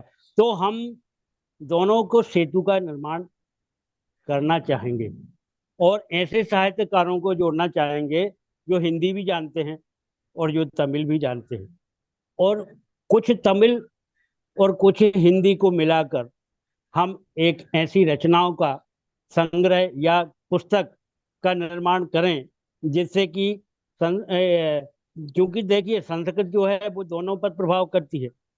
संस्कृत से ही सभी भाषाओं का जन्म है, ये निश्चित है। संस्कृत के बगैर किसी भी भाषा का अस्तित्व है ही नहीं। तो संस्कृत की जो संस्कृत निष्ठ भाषा है उसका कुछ तमिल से उपयोग करते हुए और कुछ हिंदी से उपयोग करते हुए हम ऐसे रचनाकारों का समन्वय स्थापित करें जिनसे कि तमिल भाषा वाले भी प्रसन्न हो सके सुनकर और हिंदी भाषा वाले भी सुनकर प्रसन्न हो सकें। तो ऐसा हो सकता है। और देखिए जैसा कि अनंत कृष्णन जी ने बताया कि हिंदी भाषा क्योंकि समृद्ध भाषा भी है, और मैं आपको बताऊं हिंदी भाषा जो है वो समृद्ध भाषा के साथ साथ एक व्यवहारिक भाषा भी है। व्यवहारिक किसमें? व्यवहारिक इस रूप में कि मान लीजिए संस्कृत से ही हिंदी का जन्म हुआ, संस्कृत से ही तमिल का जन्म हुआ, तो संस्कृत की जो व्याकरण है उसको हिंदी में शुद्ध करके व्यवहारिक रूप में ला करके उसको अपना लिया गया। लेकिन दूसरी भाषाओं में उसको तोड़ मड़ोड़ के और फिर अपने परिवेश में ढालकर उन शब्दों का या उन वाक्यों का उपयोग किया जाने लगा और वो आरूढ़ हो गए। जब कोई वाक्य या कोई भाषा का शब्द जब एक बार बोला जाता है और वो बार बार जब बोला जाता है तो व्यक्ति उसका आशय या उसका अर्थ समझने लगता है। तो अपने परिवेश के जो शब्द हैं उनको हमने संस्कृत निष्ठता से अलग धीरे धीरे करते हुए अपने परिवेश में ढाल दिया।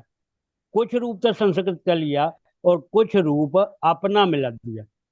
तो इस प्रकार से शब्द का जो भंडार है वो चारों ओर व्यापक रूप से फैल गया और उस फैले हुए व्यापक रूप को जन सामान्य ने अपनी समझ का आधार बनाया। हिंदी ने ये किया कि संस्कृत का जो मूल रूप है उसमें जो कठिनाई है उसको हिंदी ने साधारणीकृत कर दिया, जो कि सबके लिए उपयोग में लाई जा सके। जैसे कारक जो 8 होते हैं, कर्ता ने कर्म को, करण, अपादान, संबंध, ये जो हैं वो संस्कृत से हिंदी में जैसे के तैसे ले लिए गए। और संस्कृत में जो रूप हैं जिन्हें जैसे मान लीजिए बालक के रूप है, बालक के रूप संस्कृत में है। मैं आप उनको उनने 3 विभागों में बांटा उनको। बालक जो शब्द है वो एक वचन, बालक शब्द है द्विवचन और बालक शब्द का बहुवचन, माने एक के लिए, दो के लिए और दो से अधिक के लिए।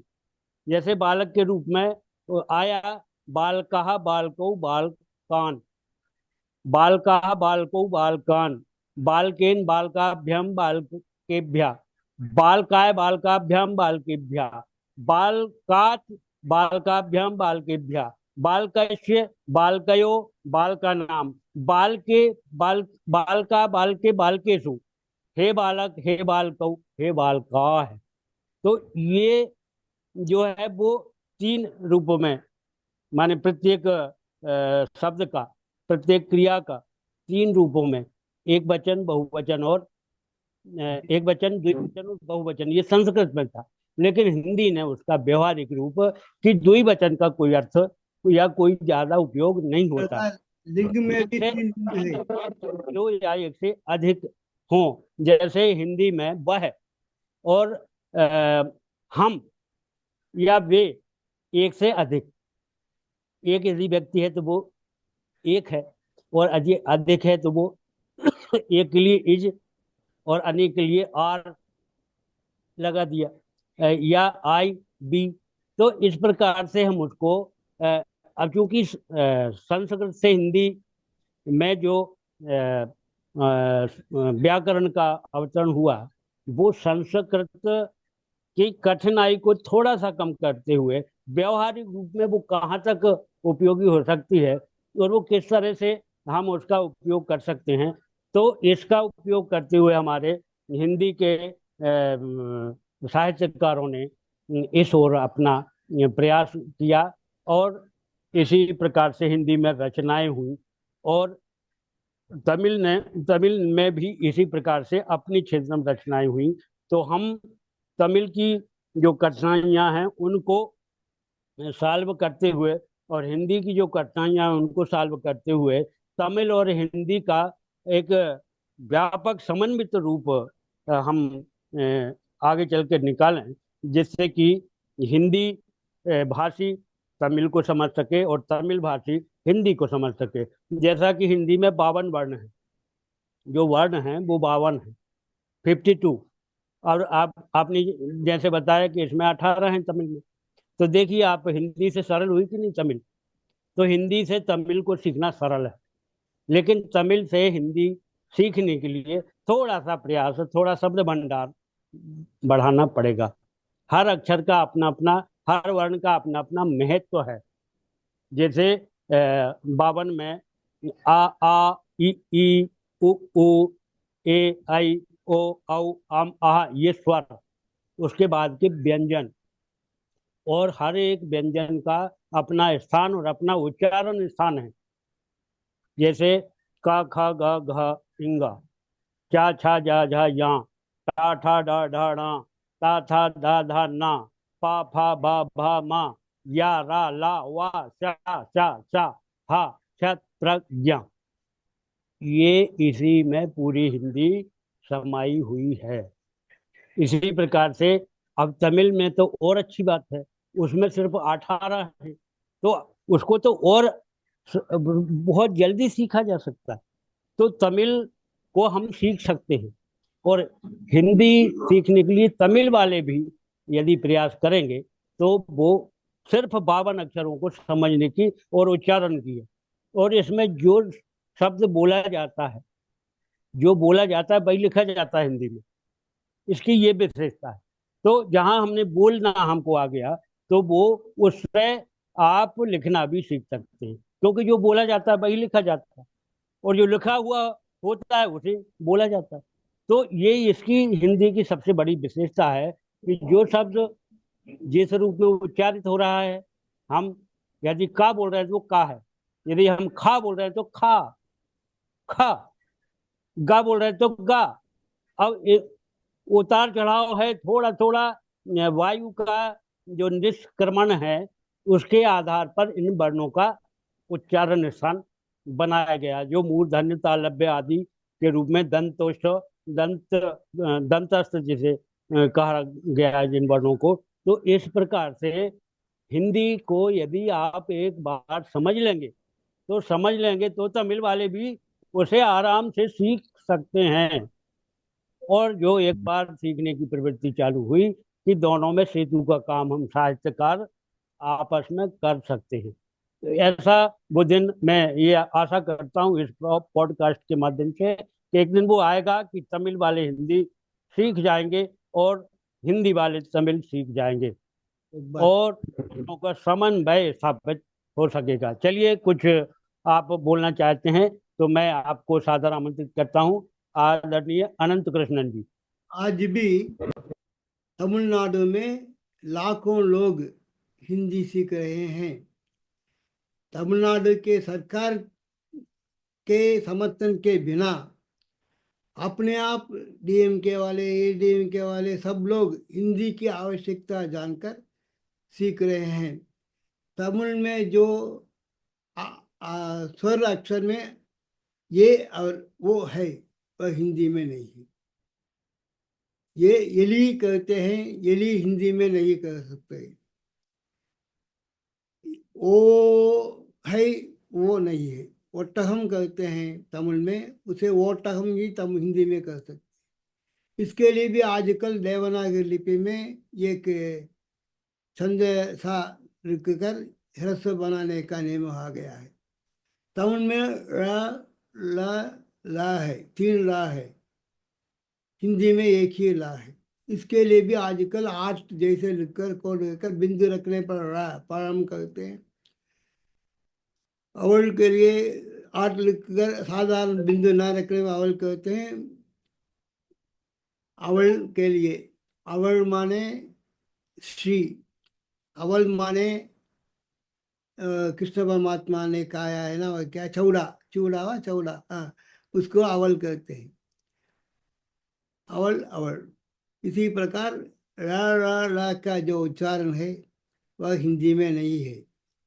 ये उच्चारण के 3 अक्षर शब्द है, एक हिंदी तमिल की इसे विशेषता मानते। दूसरा जो है, ये 3 लिंग जो है नपुंसक लिंग हिंदी में नहीं है, पुल्लिंग स्त्रीलिंग ही है। और हिंदी के जो भारतीय काल के इतिहास से देखने पर हिंदी का साहित्य, खड़ी बोली साहित्य जो हिंदी बनी है वो उसका इतिहास 150 साल ही है। तुलसीदास का अवधी भाषा है, ये सूर्यदास का ब्रज भाषा है, केशवदास का, ये कबीर का खिचड़ी भाषा है।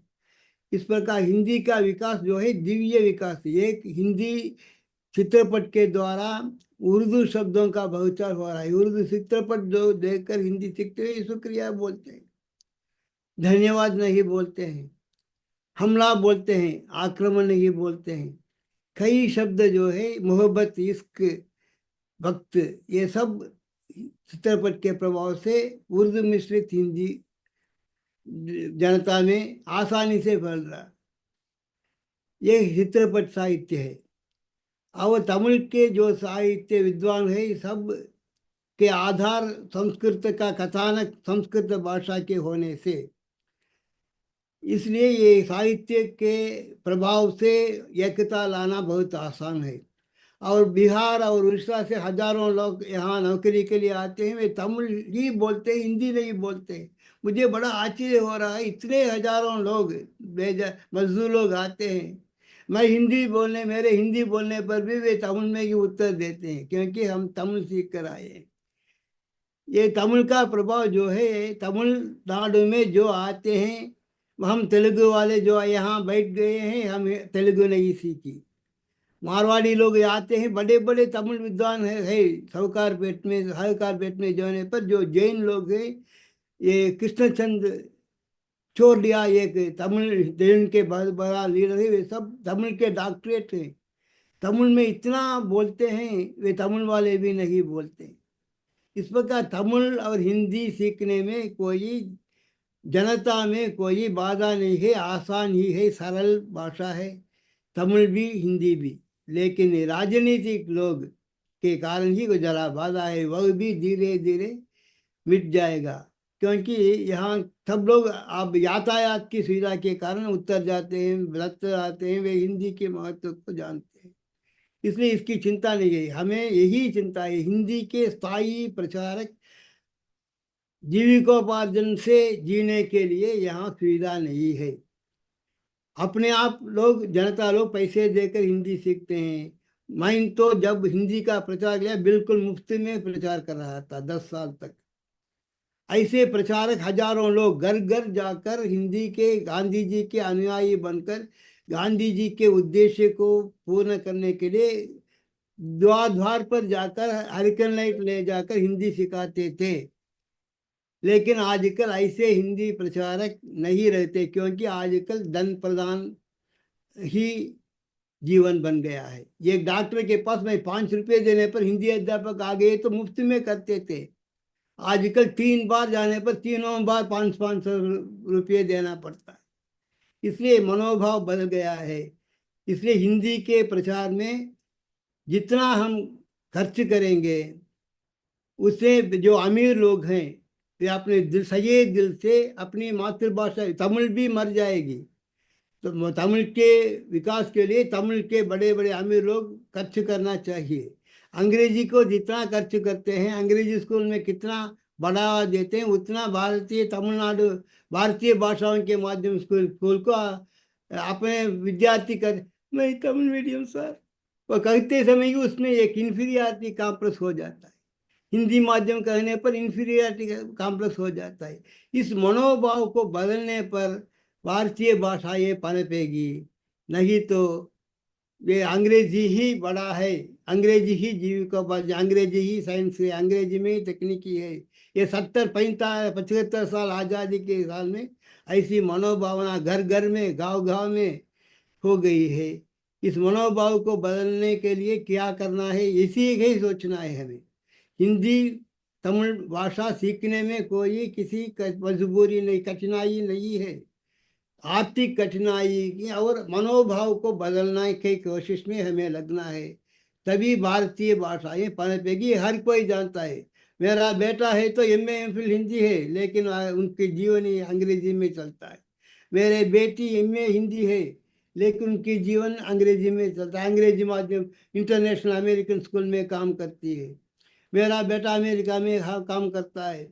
इस प्रकार हर कोई अपने अपने संतानों को हम हिंदी के प्रति भारतीय तमिल भाषा के प्रति जोश बढ़ाना चाहिए। हम जितने देखते हैं हिंदी सम्मेलनों में बड़े बड़े बुजुर्ग लोग ही बैठे हैं। जवानों को आगे आना है, तभी हिंदी और तमिल भारतीय भाषाओं का विकास होगा।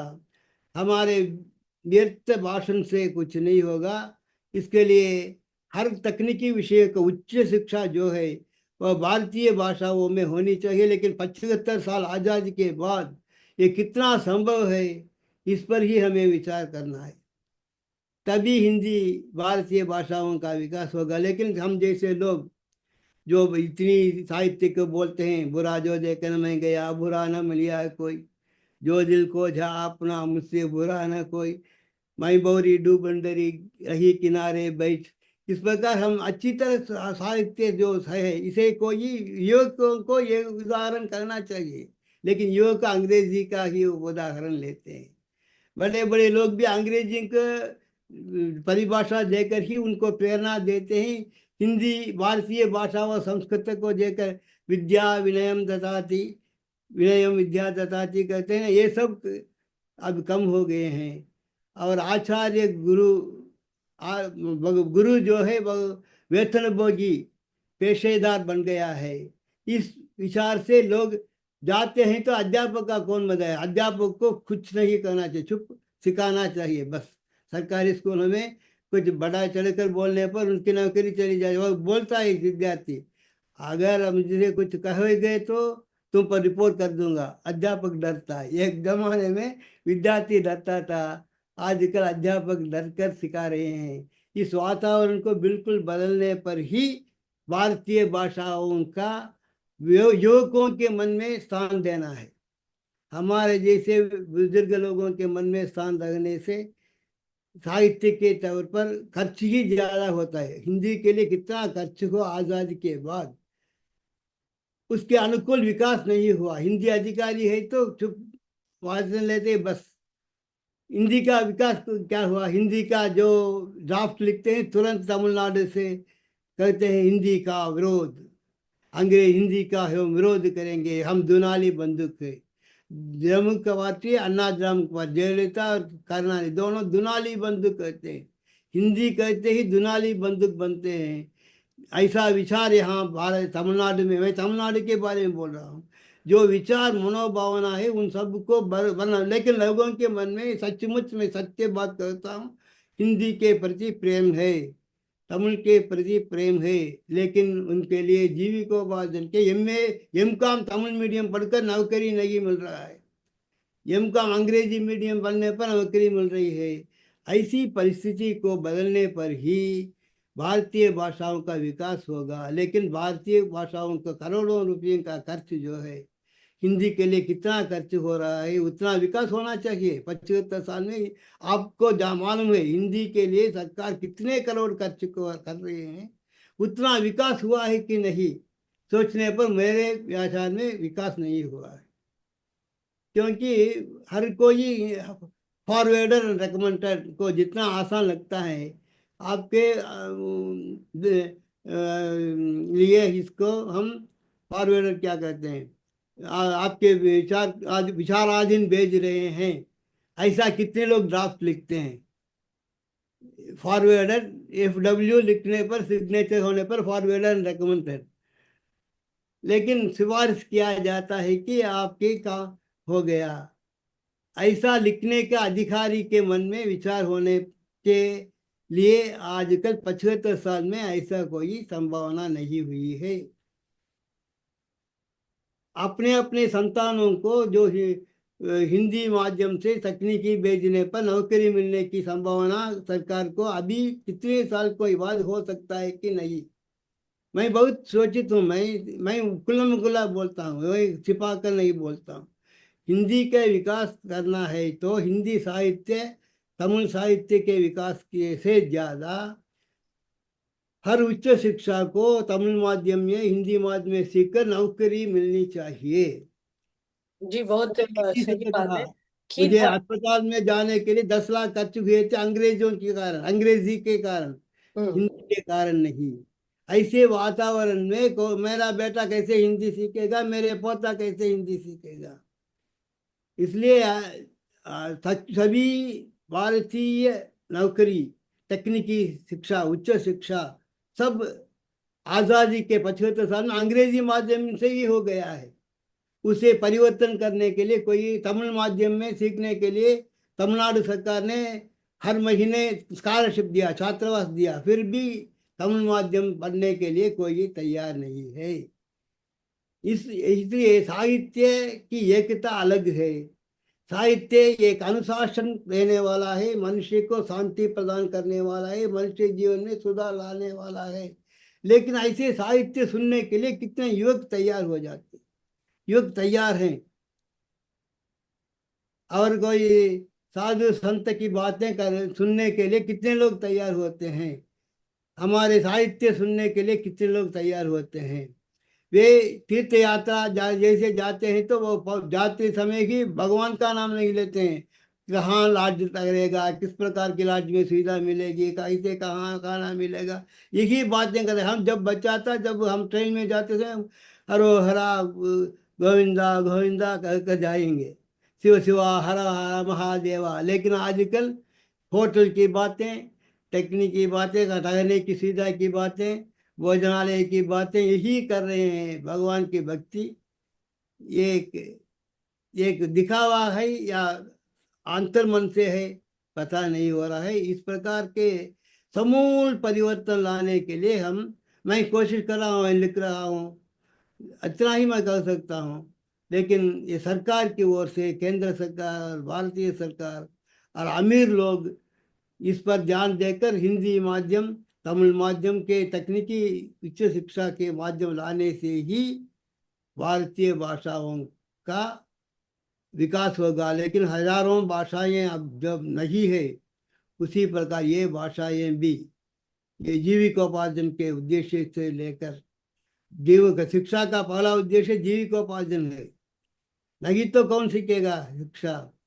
इसलिए हमारा मैं ये एक उद्देश्य होना चाहिए कि हमारा साहित्य के साथ में जुड़ाव के साथ साथ जीविकोपार्जन का जो एक ये मुद्दा है, वो जरूर सामने आना चाहिए कि हमारी जो कोशिश है वो उसमें हर क्षेत्र में, हर भाषा में किस तरीके से काम के रास्ते निकाले जा सकते हैं। और शायद हमारी आवाज हम इतने इस चीज को इतने लोगों के साथ पहुंचाएं कि इस पर हमारी सरकारों की भी नजर जाए।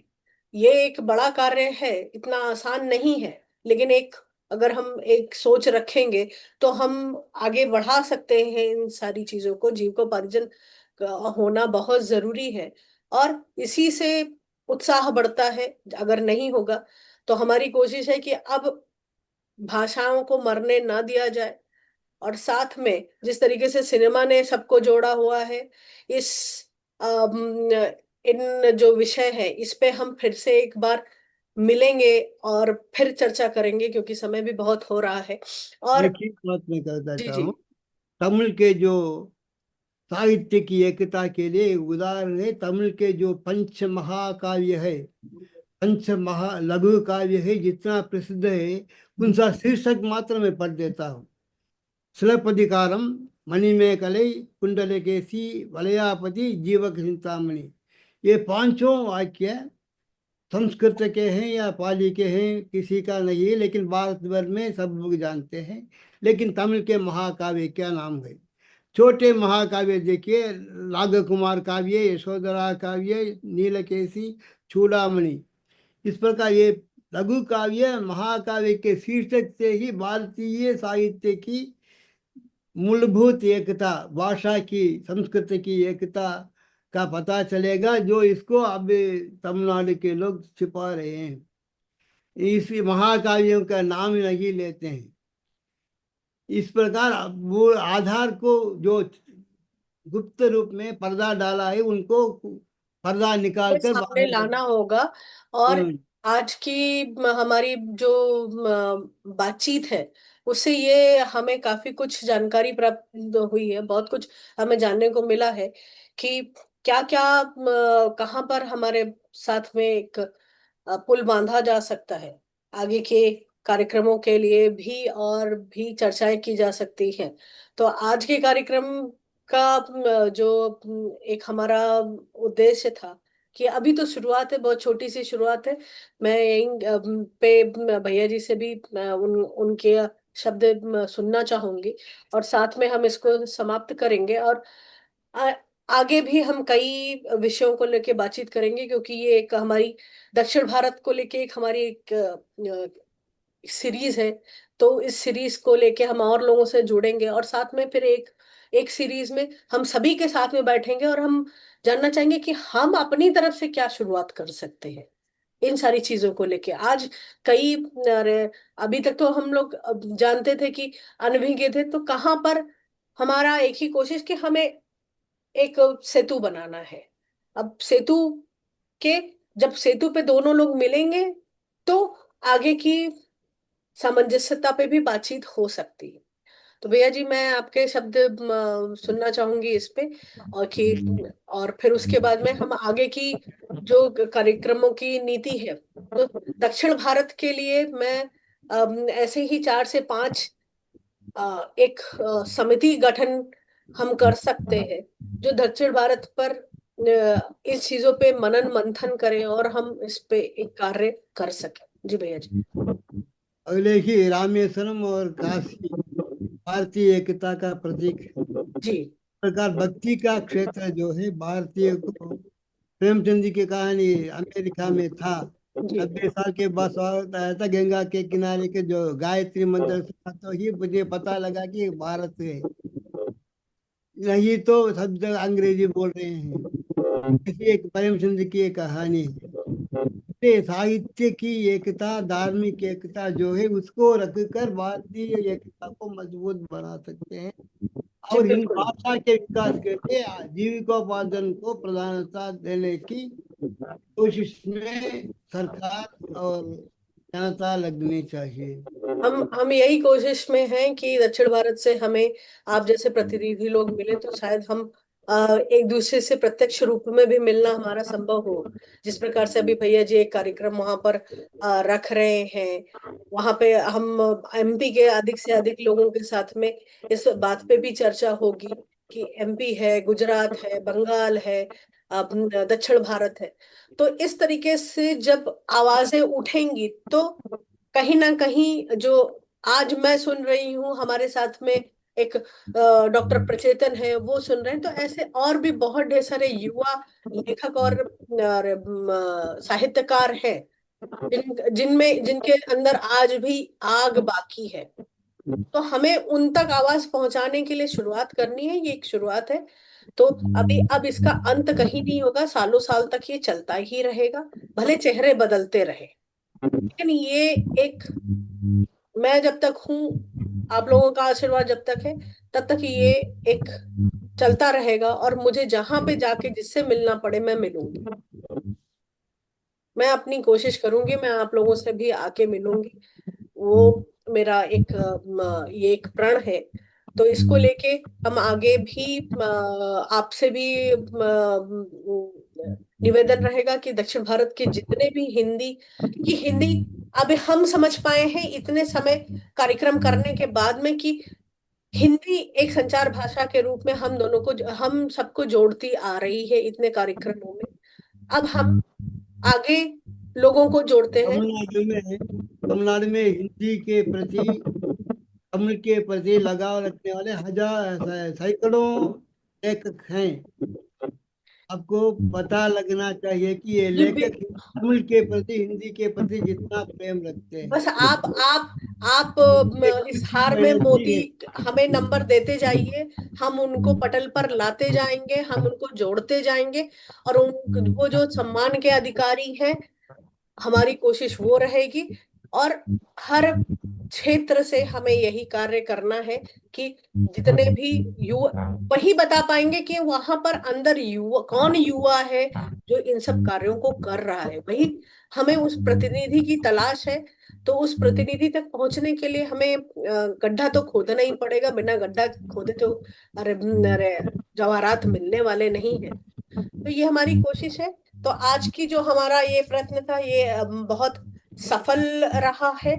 और इस शुरुआत के साथ में मैं हम लोग हर 2 हफ्ते 3 हफ्ते में नए नए लोगों के साथ में हम बातचीत करेंगे दक्षिण भारत। अभी मैं केवल दक्षिण भारत को ही लेके चलना चाह रही हूँ, ताकि हम अच्छे से मनोभाव को समझ सके, मन में क्या चल रहा है, हमारे मन में क्या चल रहा है, हम सामने वाले को रख सके। बाकी हमारे कार्यक्रम वैसे ही चलते रहेंगे। तो एक बार एक हमारा अच्छा समन्वय बन जाए तो हम कुछ सोच भी सकते हैं कि आगे क्या किया जा सकता है। तो आप लोग जो भी आपके संपर्क में लोग हैं, हम जैसे एक धारा में सोच रखने वाले, उनको जोड़े। के देह में पर्वत पर लगाना, जी जी, सब वही कुछ काम ठीक है। हमें करना है। गिरेंगे पढ़ेंगे, लेकिन आज 6-7 कार्यक्रम करने के बाद में आज हम लोग बैठ पाए हैं। ये परमात्मा की बहुत बड़ी कृपा है हमारे ऊपर कि इन सब विषयों पर हम सोच रहे हैं। भैया जी, मैं आपके शब्द महेश भैया जी को आमंत्रित करना चाहूंगी, आप अपने शब्द कहें और उसके बाद में अब हम इसको समाप्त करते हैं और फिर जी, और फिर जल्दी मिलते हैं जी। जैसा कि आज के इस प्रसारण में जिसे पॉडकास्ट कहा जाता है, इस कार्यक्रम में आदरणीय भावना जी के आमंत्रण पर दक्षिण भारत के तमिलनाडु के चेन्नई से आदरणीय द्विभाषा ज्ञानी आदरणीय श्री एस अनंत कृष्णन जी ने अपनी यात्रा के बारे में कि उन्होंने तमिल में रहते हुए तमिल भाषी लोगों के बीच किस प्रकार से हिंदी का प्रचार प्रसार का बीड़ा उठाया और उसमें किस प्रकार की उनको समस्याएं आई, लेखन की प्रेरणा उनको कहाँ से मिली, कौन सी घटना ऐसी घटित हुई जिससे कि वो इस तरफ मुड़े कि हम हिंदी के प्रचार में अपने आप को समर्पित कर सकें। इन सभी बात यात्रा में आदरणीय आनंद कृष्णन जी को कौन कौन सी चुनौतियों का सामना करना पड़ा और उन्होंने किस प्रकार से इसको अपने स्तर पर हल करके हिंदी के प्रचार प्रसार को निरंतरता देते हुए आगे बढ़ाया। किस प्रकार से तमिल और हिंदी भाषाओं में साहित्यिक परंपराएं हैं, इस पर भी चर्चा की गई। और किस प्रकार से साहित्य की बारीकियों को समझा जा सकता है, उनकी व्याकरण को हिंदी भाषा की और तमिल भाषा की व्याकरण को किस प्रकार से समझ कर हम साहित्य सृजन कर लोगों को जोड़ सकते हैं। तो इस इन सब बातों पर आज बहुत अच्छी चर्चा का आयोजन रहा और बहुत सफल ये पॉडकास्ट प्रसारित किया गया। आदरणीय भावना बहन को और परमादरणीय श्री अनंत कृष्णन जी को मैं साधुवाद देता हूं और पुनः आशा करता हूं कि भविष्य में हम इसी यात्रा में अनंतता और निरंतरता सतत रूप से रखते हुए आगे बढ़ेंगे। अस्तु शुभमस्तु। अच्छा, नमस्ते। आज जो दक्षिण के ये कोने में था, उसको एक मौका देकर अपने विचार प्रकट करने के लिए जो प्रेरणा और प्रोत्साहन दिया, इस प्रकार के भावना गुप्ता जी और महेश प्रसाद वर्मा जी को मैं आभारी हूँ। आपके कारण मेरे जो विचार प्रकट हुए हैं उसमें कोई गलती हो तो माफ कर देना, कुछ भी हो तो उसको बताना, तभी मुझे अगुत प्रोत्साहन मिलेगी। और हिंदी के प्रति तमिलनाडु में कोई विरोध भावना जनता में नहीं है, यही सत्य बात है। इन चंद शब्दों से आपको फिर एक बार पुनः धन्यवाद देते हुए विदा लेता हूँ। नमस्ते। नमस्कार दर्शकों, आपने जैसे देखा कि आज हमारा जो चर्चा हुई वो भारतीय भाषाओं के ऊपर हमारी चर्चा हुई और भारतीय भाषाओं को लेकर जिस प्रकार